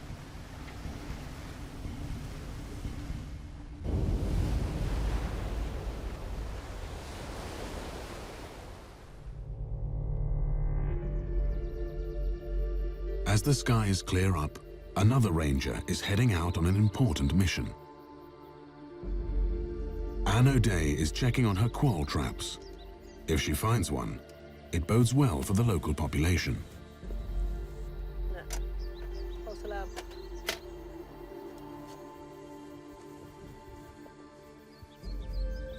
Yeah, I've checked most of the traps here, but what we're after here is quolls. Well, this one's closed. With just a few traps left to check, Anne is desperate to hit the jackpot. Might be something in there. It's a quoll. It's actually a quoll. It's a baby quoll. Yeah, it's just a little baby. This just means that there's another population of quolls out there that we didn't know about, and there's not many of those. So, best case scenario, these little guys could make a comeback. So it's got all its fur and everything, but I think it's still probably relying on its mum for a bit of milk. They breed up at this time of year so that by the time the wet season comes and there's insects and food everywhere, the little tackers are out getting to be independent and they've got plenty of food. Little fella like this means there's at least a mum and there was at least a dad. Of course I say was because after they breed up, after the breeding season, the males, most of them just die. I'll let it go just exactly where we trapped it, then it will be able to find its way back to its den.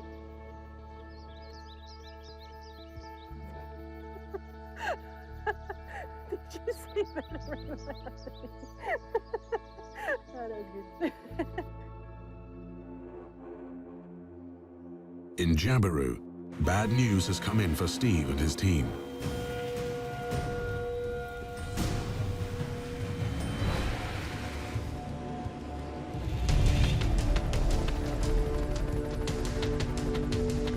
An abandoned campfire from 2 weeks back has grown into a raging bushfire.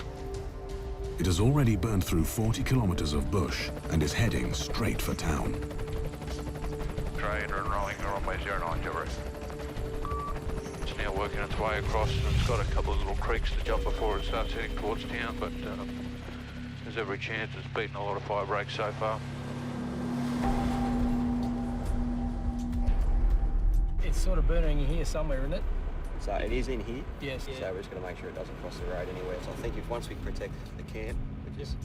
If the wind picks up speed, the nursery, airport, and gun club all could be enveloped within the next hour.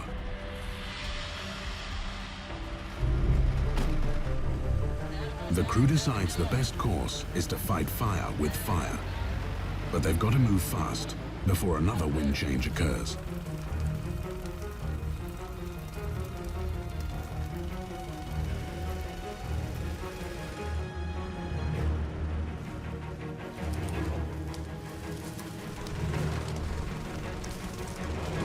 the northeasterlies, the ones we don't particularly want, because that's where it's going to push this fire towards town. There's gardens, there's houses, there's all sorts of things that are a threat there.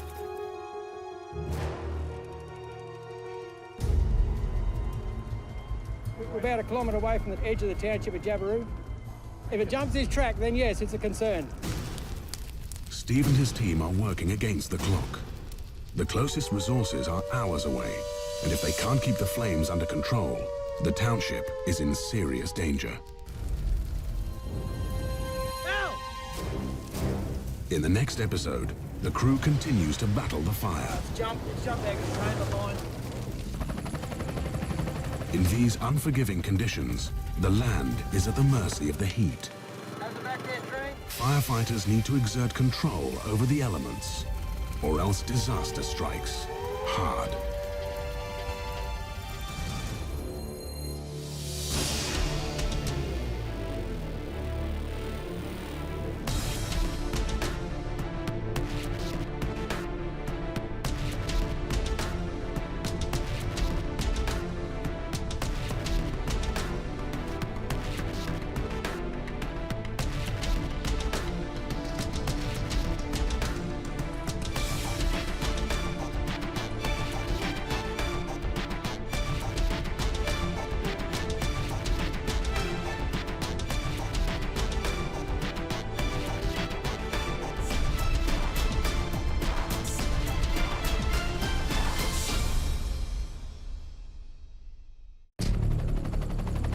Previously on Outback Rangers, a raging fire has broken out, landing the town of Jabiru in grave danger.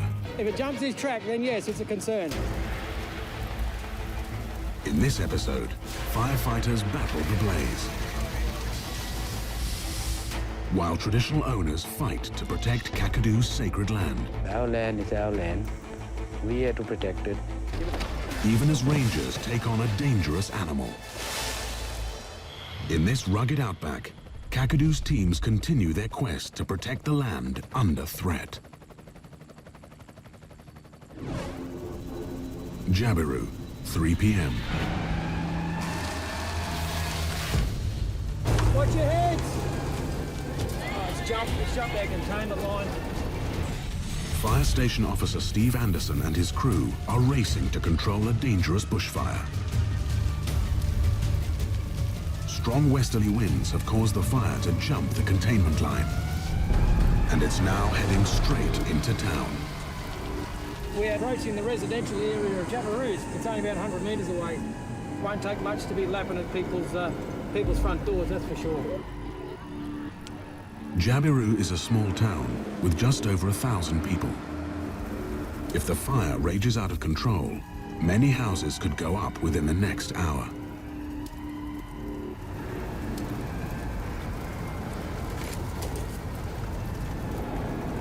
Doesn't look good at the moment. And it's about to get worse. Not too big. We're out of action for Wild Tree. We've got a flat. We have a flat tyre.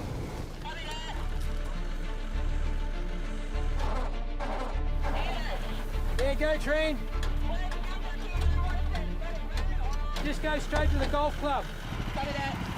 With one vehicle down, the volunteer firefighters are left to fight the blaze on their own. Keep going along the front here, Nat. So Steve calls for backup. Can you get in touch with Macca and Ryan? I need him to assist us at a grass fire at the Jabiru Golf Club. Within minutes, reinforcements arrive. You know where the number 4 is? Where the tee-off is. Okay. Go down and check that bottom line for me.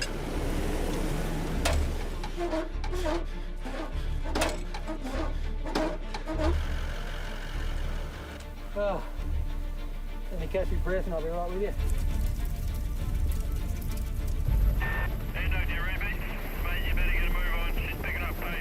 Can you see where it's going to come through? Yeah, it's going to hit the western boundary soon. Get over there, mate.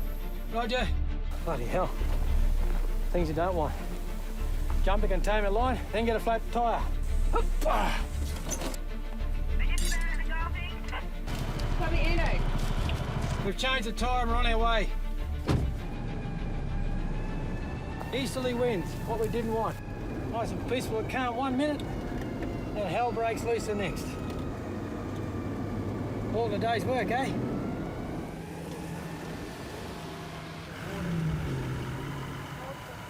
What you been doing? I landed on the ground, changing tyre. With crucial time lost, Steve must now come up with the next plan of action, fast. Where to go from here? We'll get the rest of our crew out first. We're limited with resources. All we got is these two vehicles on the tanker. Steve decides to put a final burn around the perimeter, hoping this will keep the flames within the new boundary.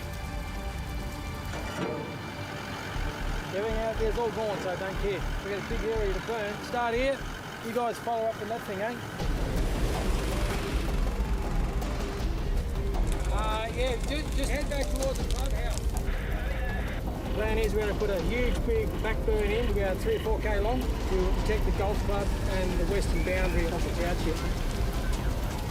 The other side of the windmill.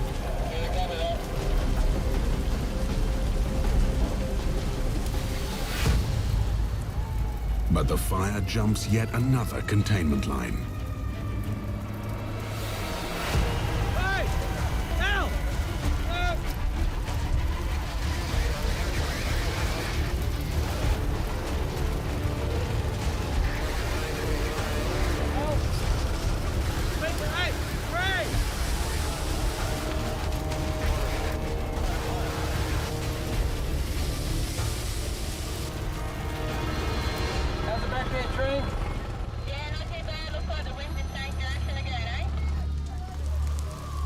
Suddenly, the wind changes direction, to the crew's relief.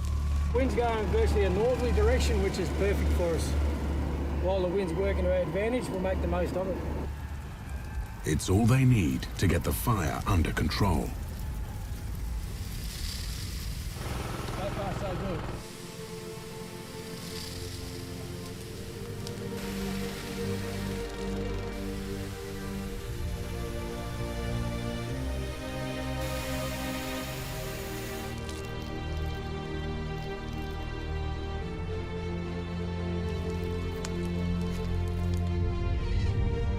Looks like we've contained this fire.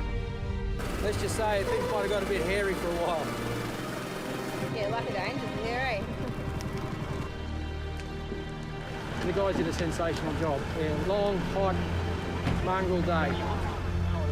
It's all over, hopefully. We can all sleep peacefully tonight. A few little hiccups along the way, but at the end of it, nothing's getting in now. And that's it, all tied off, locked off. Very happy. Yum. Hell yes. Go get something to eat, drink, sit down, cool off, shower, swim. Take it easy. Thanks to Steve and his team, the town of Jabiru lives to see another day. Good job, fellas. Think you guys earned yourself a beer, eh? But the battle to protect Kakadu's land and its riches is far from over. Ranger Mine, one of the world's largest uranium mines, generating up to 10% of the planet's total supply. The uranium from the mine is used to create nuclear power. It is a resource worth billions of dollars. But the mine faced fierce opposition from the very beginning. Ian Morris, one of the first to train Indigenous rangers, recalls this unsteady period in the late 1970s. When I first started here, we had traditionally born people, people who were born in the bush, and then for the latter part of their lives, they had to join in with this very fast-moving Western impact. And all the way through, we've had traditional owners who have not liked the idea of digging holes in the ground and upsetting the balance of the physical world, the spiritual world.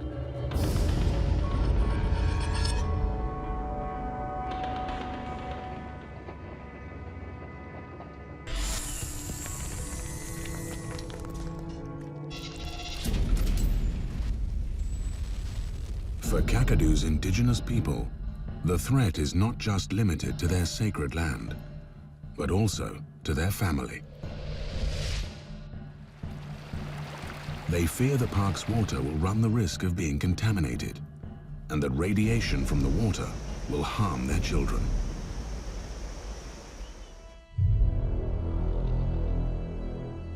For one ranger, it's been a personal struggle to keep his land mine-free.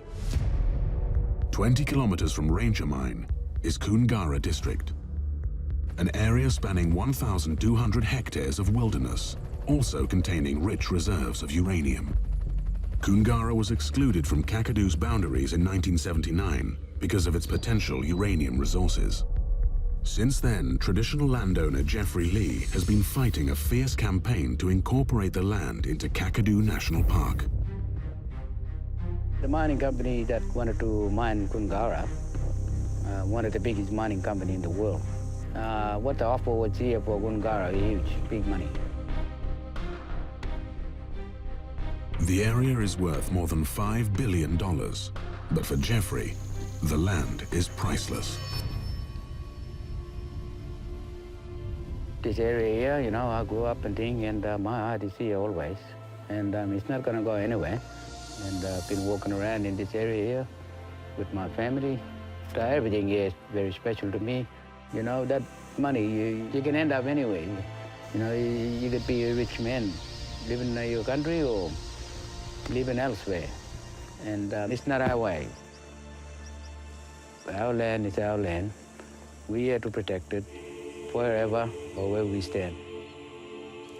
Finally, in March 2013, an outcome was reached.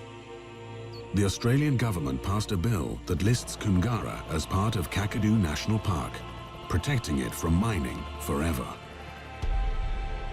It's a sweet end to a decades-long battle. I love this country. Money don't mean nothing to me. Country is very important. Country stay here. Money comes and go. You make money. You can't make in this country back. You'll never come back the same. For Jeffrey Lee, protecting his ancestral land is a huge responsibility. Over at the East Alligator Ranger Station, another ranger has been given a smaller charge. An orphaned small mammal has been brought in, and Sam Deegan must attend to it. It's a baby northern quoll, one of Kakadu's most endangered species. We had two visitors that come in the park. They found this little guy here on his own with a bit of sand and dust in its mouth. So they brought it to the station here so we can look after it. The northern quoll used to thrive in rocky outcrops all across the park. But over the years, their numbers have dropped drastically.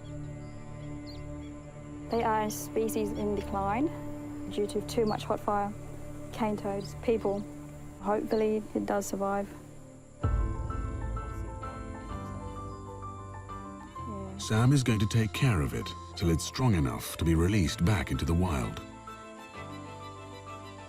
I've got some supplies here, syringe, a special formula for it to feed. This is my little baby for the next few months. I'm going to probably be its mum. Makes me happy. I'll be calling her Jilly. Country is an important part of our life. We look after the environment here that we live in, and we need the animals too to live in as well. Hopefully in a few months it could look after itself, where I don't have to stick a syringe down its throat to feed it. Natural instincts should kick in. These guys do need our help to look after them. They are worth saving because of the next generation. They may not know these guys. Born and raised in the park, Sam sees it as her duty to care for its native residents. Harry, look what I've got. Look what Auntie got. As a traditional owner, her relationship with the land is deeply rooted in history.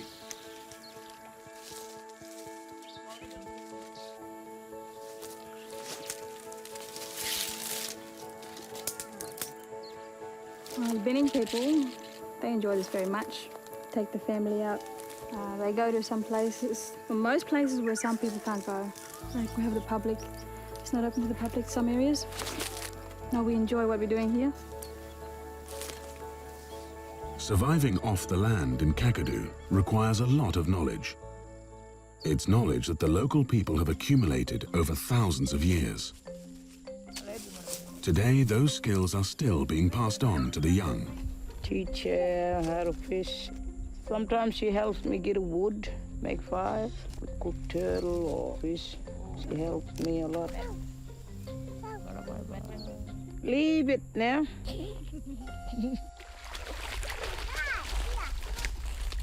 That's the Saratoga. It's still going to take her more years to be as good as her grandmother.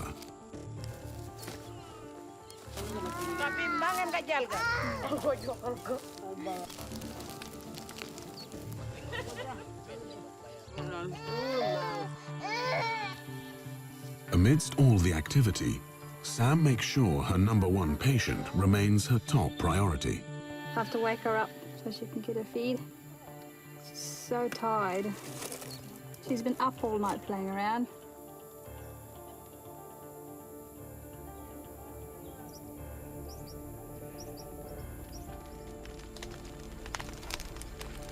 Oh, I got him. You want to check it? Whoa. And that's my turtle.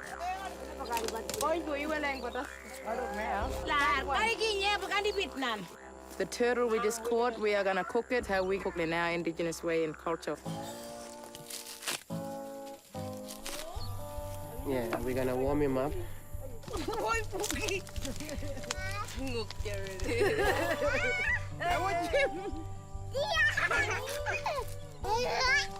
Rich in protein, turtles are a favorite bush tucker. All turtles that in this billabong in our river system, we eat it. Got the pig-nosed turtle, long-necked turtle, short-necked turtle.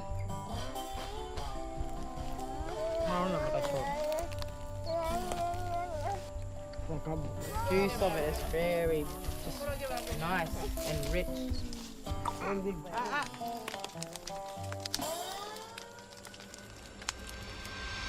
70 kilometers away at Quolls Crossing, another crew is heading out on a risky operation.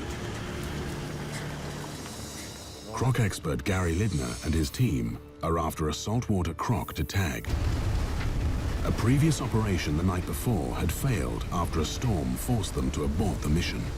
Last night was good practice for tonight when it's calm. So, you know, it'd be much easier. But lucky we've gone through that rough bit last night. Spotty, first aid kit. Hopefully won't need that. Yep.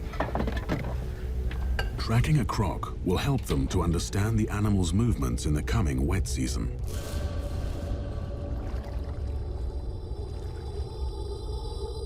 Now, if you spot one that we want to go for, go up and down a bit quicker, up and down, that's it. And Andrew knows there's a croc there, right? We've got firearms, we've got radio comms in all the cars and both the boats. Duty officers are aware of what's going on, so we've got quick response. You know, if something goes wrong with a croc, obviously the consequences are pretty dramatic, so we've just got to think about reactions to that. Same thing, if a crocodile grabs someone, try and secure the animal and try and get him released. Okay, just go slow, Paddy. Real slow. I've got enough water. Okay.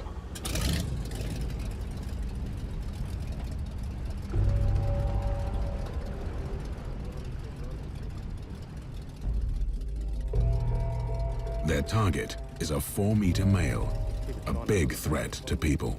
Go and have a look at this one up here. He looks like a good size. All right, let's do it.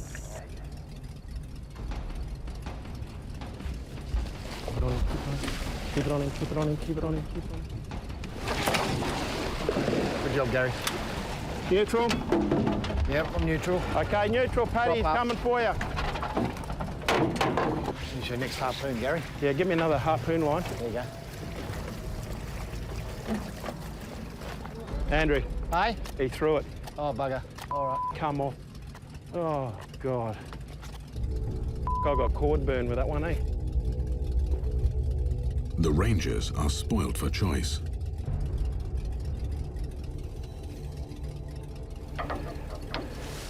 He's gone down, head upstream, left, port. Oh, he's lost you. There he is there. No. Go around. Oh, he's there. He's on. Still there? Yeah. That spotlight on the right. Neutral. Salties can strike and drag their prey underwater within seconds. The crew must remain vigilant. We just got to find out where he is. There. Lucky, he's a good size. Yeah, I got him, Paddy.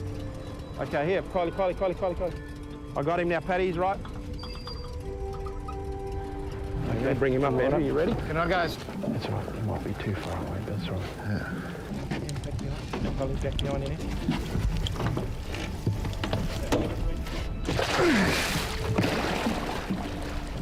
Got him? Yep. Cord's going out. All right, yep. Gone. Got it. I'll hold that. You go for it. Yep. But the Croc is determined to give a good fight. Pull him up higher. Yep. Hang on. Hold him there. You all right? Gary must now secure the Croc's jaws. It's a risky task. Saltwater crocodiles have the most powerful bite force ever measured. Yeah, this is the most dangerous part of the whole thing with croc capture, is actually securing the jaws. And you can see there's about 74 teeth there ready to go, but the tremendous bite power that goes with it, I think it's over a tonne per square inch. So the main thing is to secure these shut. There's a lot of power in there. In Gary's 27 years of experience, he has managed to emerge injury-free. What we've got to do now is hit him with a drug. Basically, pretty well immobilised, tied up, so we'll take him back to the boat ramp. Put him up on the lawn there. Nice, easy workplace.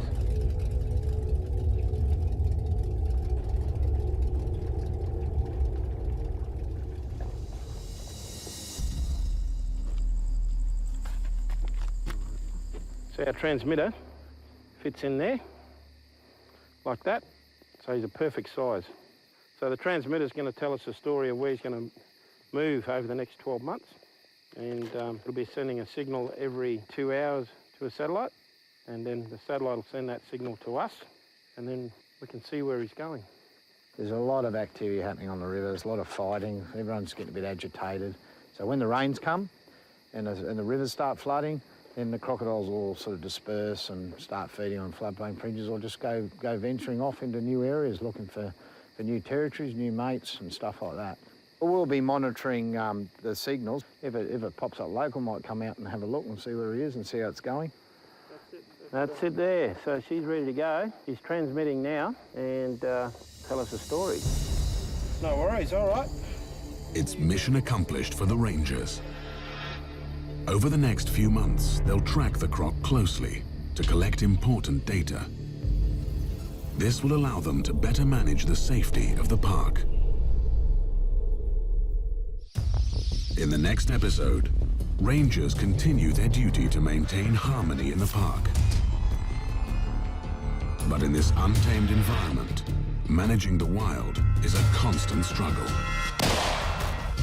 And to make things worse, soaring temperatures that scorch the earth. It's hot. It can get really serious, could mean death.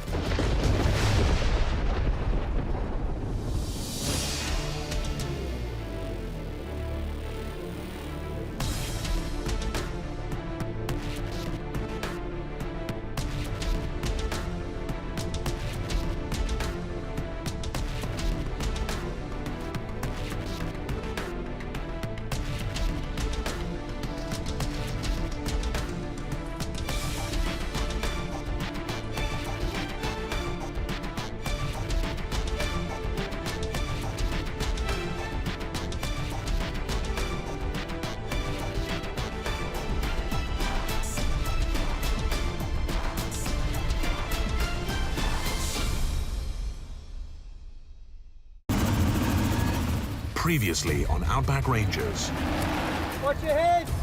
the crew find themselves locked in a battle with nature Head back towards the clubhouse. as raging fires threaten to destroy the land. Back there, train. Hey! Help! And a 4-meter croc is captured and tagged. There. Oh, he's there. He's on. Still there? So the transmitter's going to tell us the story of where he's going to move over the next 12 months, and then we can see where he's going. In this episode, they face a new set of challenges as soaring temperatures leave the land parched. It's hot. The Outback Rangers and park residents are feeling the pressure. With the country heating up, they have to rely on their survival instincts. Goose Camp in the heart of Kakadu. One of Australia's largest gatherings of magpie geese.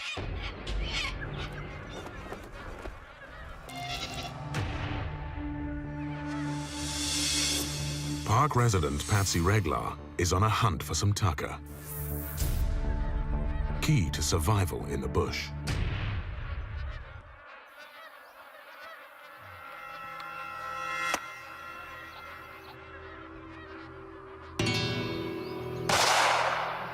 No.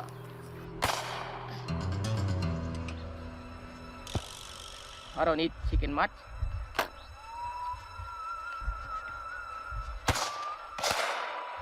My dad he was really good hunter. He was teach me for shoot.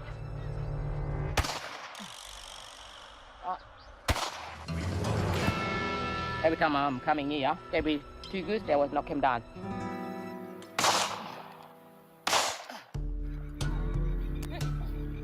Bush tucker like these geese provides Patsy and many local families with the food they need.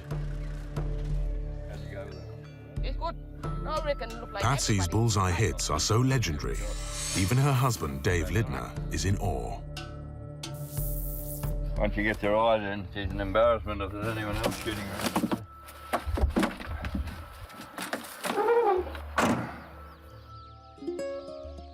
But this abundance of geese won't last long. The changing season will soon make its mark. All the mud crack everywhere and no any bait here. They're gonna go somewhere else to find water.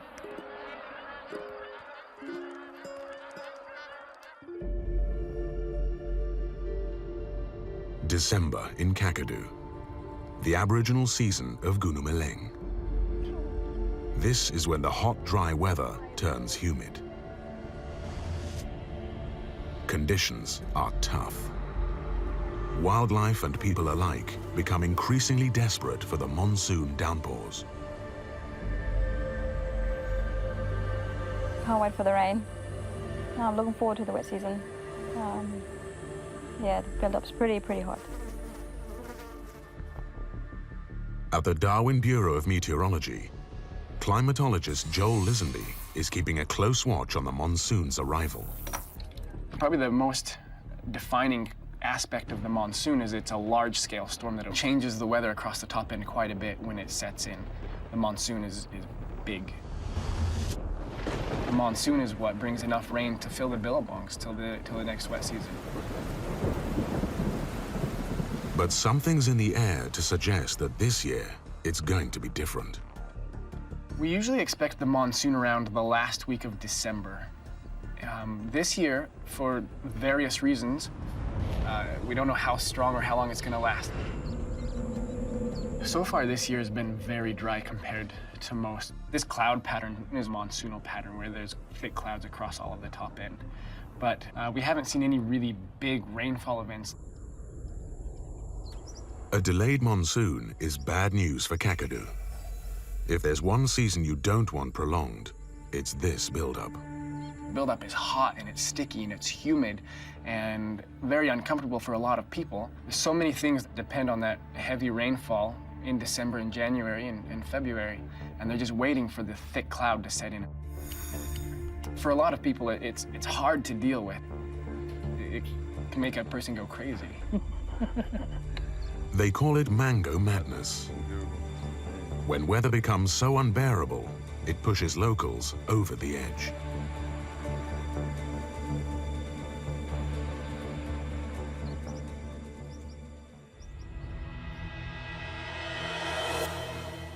End of January. Monsoon season should be well and truly underway. Instead, Temperatures are still pushing 40 degrees, and the land is gasping for water. But the rangers' work has to go on.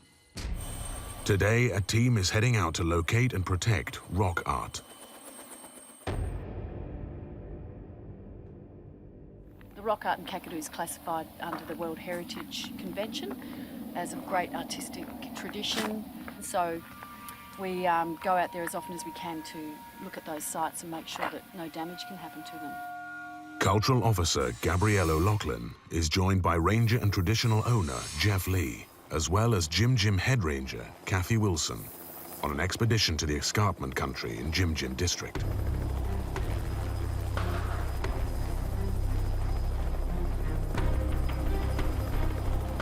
In this vast landscape of rocky outcrops, the search for hidden rock art sites will not be easy. As you can see from the country, it's incredibly large with huge rock formations, and it's like looking for a needle in a haystack often. Here we are using a helicopter, but Aboriginal people were actually walking through this area, hunting and painting in the caves. The people that were living here must have been pretty tough. Just incredible.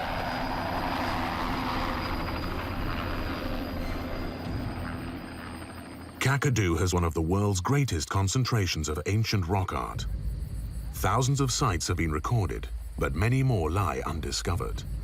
To find one, the team must venture off the map, a tough feat in this expansive outback. We're just trying to locate a site that hasn't been visited for some time. We've got a record of nearly 5,000 art sites in Kakadu, yet people say that there could be up to 10, 15,000 sites. So you need to spend a lot of time on the ground, walking, just searching. So we need to travel with traditional owners who know the country. Yeah, no, you can get lost out here easily. We've got to go this way, straight up, yeah. You go first, Jeff. Good memory. For me, I'd have to go back to a map and record points on a map and lines on a map. But it's like it just sticks in your brain. What I need? GPS, map. Me and I heads all the time. You know the country. You can walk around with your eyes closed. I never get lost, mate. Same memory.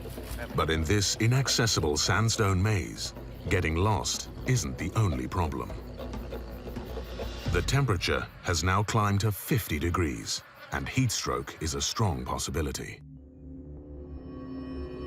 At the Darwin Bureau of Meteorology, Dr. Lisenby is studying the harsh climate conditions, and the signs are bad. The wet season has been delayed, and we expect later this week and into next week, it'll be very dry. You'll get almost no rain. It's been hot. The afternoon temperature is getting around 36 to 37 degrees every day. Very humid, but not enough rainfall to cool things down.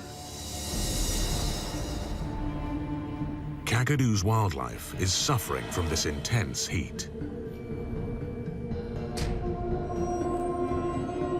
With many inundated areas fast drying up, its aquatic species may be at risk.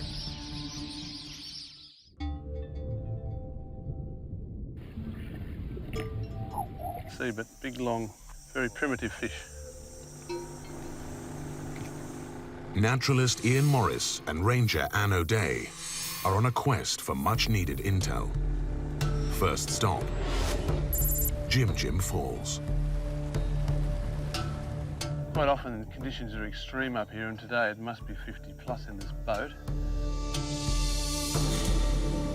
With the floodplains and surrounding billabongs drying up, all the fish congregate here. Ian has a rare opportunity to study which species copes better under these harsh conditions. We've got 2 or 3 species of catfish. The one's called an eel-tailed catfish, and there are 3 varieties of those in here. Look at this Saratoga. There's a little tiny glassfish they call ambassus. There's a striped grunter and a spangled grunter and a black anal fin grunter. Grunters coming out your ears. And it goes on and on.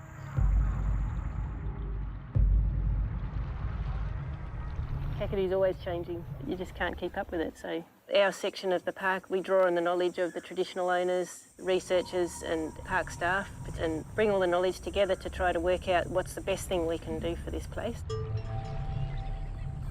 It appears life is stable for the creatures at Jim Jim Creek. But for others, it's a struggle just to stay alive.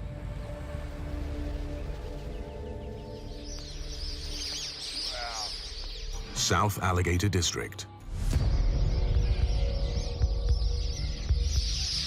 Only whistling ducks, all congregating on the last bit of water.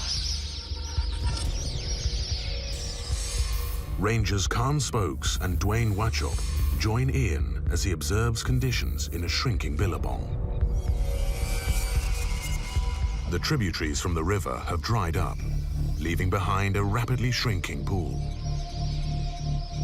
There's not much water out there really, and it wouldn't be a metre deep in the very middle part. So, as you can imagine, in this temperature, that water is quite warm, almost the same as out in the air. So it's not a particularly nice place to be for a fish. Shining in the light over there are the undersides of lots and lots of dead fish.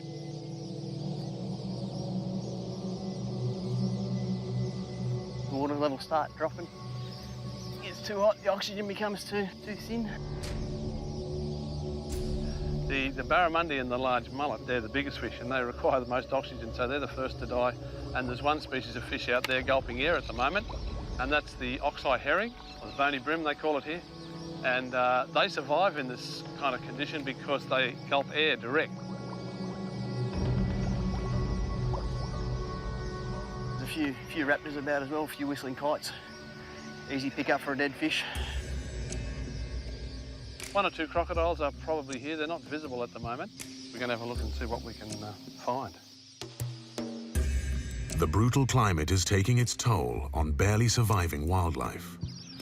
In this dry heat, water is scarce, and this pool is one of the few sources for miles around.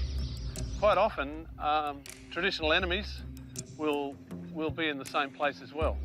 So you can have things like goannas and snakes and things side by side, sharing the last bit of water, and in the normal times of the year, they'd be stalking each other. So it is an unusual time of the year.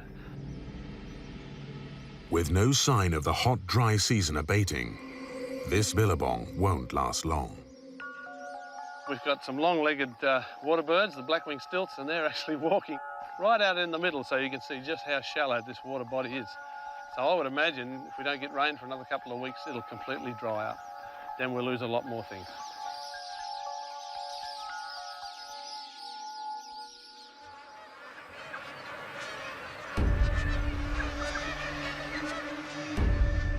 As the land continues to dry out, Dave Lidner has something else to worry about. The Asian water buffalo.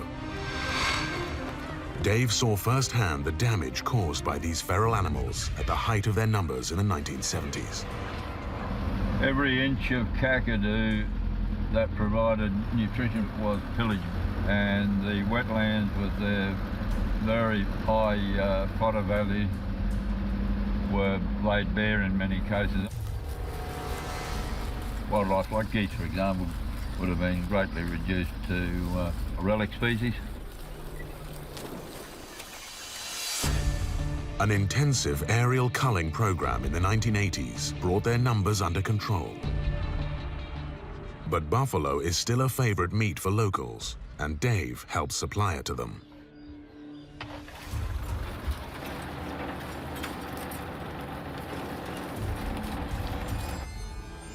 Wait, full.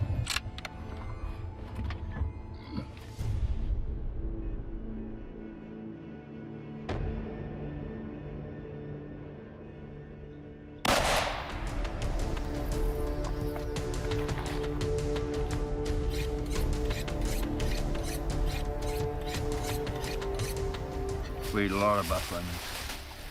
Rump, round steak, silver side, chuck steaks on.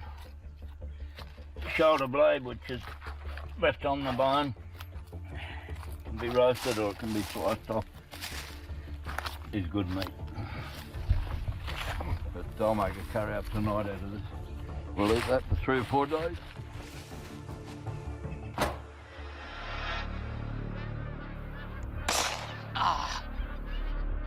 Buffalo culling efforts have allowed magpie goose numbers to swell by the millions.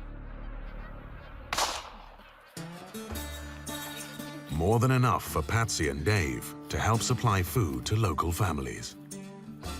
We get goose, we're shooting, like for people, like we feed lots of people, like every community.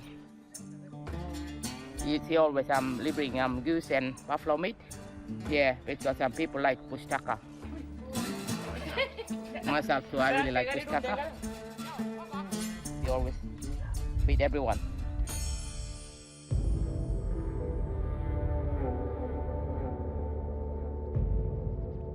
The South Alligator floodplains. The arid land bears witness to the extreme temperature that's soaring across Kakadu. But the land isn't as barren as it first appears. Khan and Dwayne spot faint signs of life. I see the mud tracks. When you see tracks like that, you know there's going to be crocodiles in here. Mud tracks with their belly sliding. When the water was still a bit deep, but it was sloppy mud, but they could still move around heaps easier.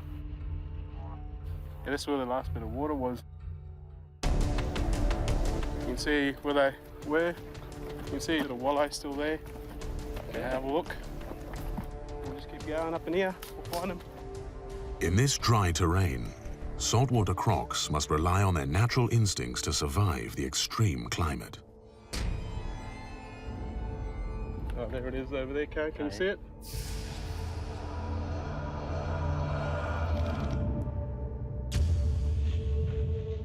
There's not one, but 7 crocodiles cooped up in this tiny mud pool. An extraordinary feat of survival for a solitary animal like the salty. That is fantastic. Under normal circumstances, salties are loners. They keep a lot of personal space, except for now. We're seeing aquatic animals using little tricks that they've learnt for who knows how many thousands of generations to avoid desiccation at the worst part of the year.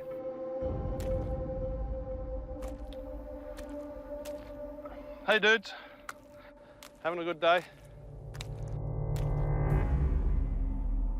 They're not even savage, I don't think. They're defensive if they think they're going to be cornered, but they soon get to know you. I've had one this size clamped on my leg. We were capturing them for mark and release, and he bit my leg, and I just left him there, and he unbit my leg, and I hardly had a mark. I had a few holes, but nothing, and it was a croc that size. This is something you don't see every day. They've stopped being crocodiles for a while, and they've become door stoppers, and their main objective is to survive this dry time. All sitting around looking at each other and discussing when it's going to rain. Once the moisture evaporates out of here, which won't be very long, they'll be in a bit of strife.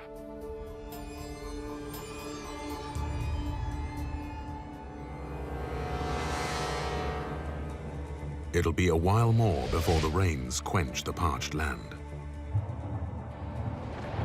For now, the only relief is from the passing thunderstorms that the buildup brings, teasing the monsoon with scattered showers. These build-up style thunderstorms bring rain and bring relief, but it doesn't last very long. But they form just because the air near the surface is so hot and humid that it's able to rise very quickly. And so you see some of the tallest storms in the world. They get 12 to 18 kilometers tall. A visual spectacle only Mother Nature can orchestrate.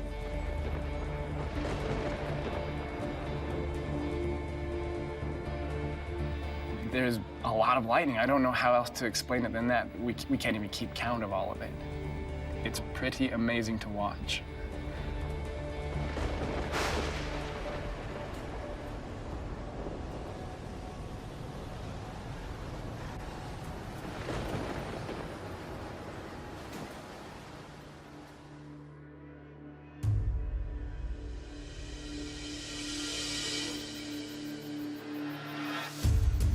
In the sprawling rocky landscape of Jim's escarpment country, Gabrielle, Jeff and the team are still looking for the rock art site.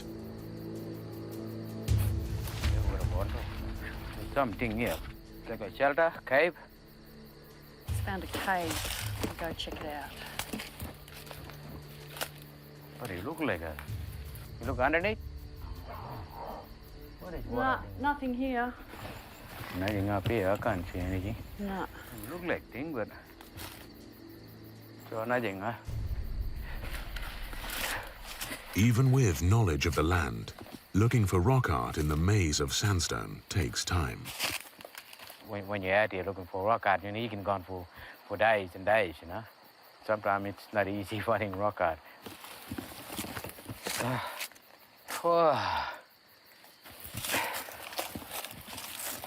And with the rising temperatures, time is a luxury they don't have.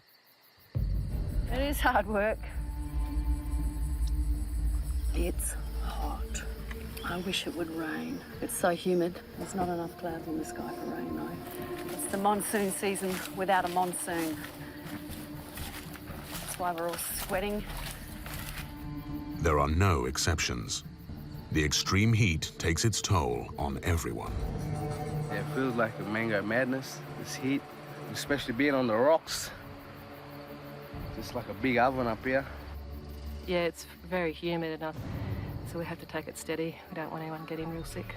Here it's a long way back to medical help. Every time I drink water or anything, just comes straight out. Do you feel like going on, or do you want to go back?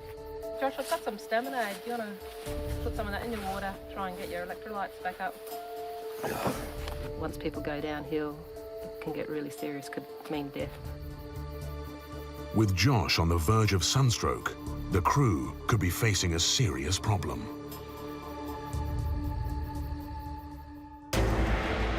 In the next episode, the Rangers' search for the rock art site hits a stumbling block. We didn't find anything this afternoon. As nature's most extreme elements continue to play out in this rugged vastness, Anything there? Nothing. Rangers battle the brutal onslaught of the heat and the threat of deadly crocodiles. Do a quick nest inspection. That's Mum right there. Oh, bugger.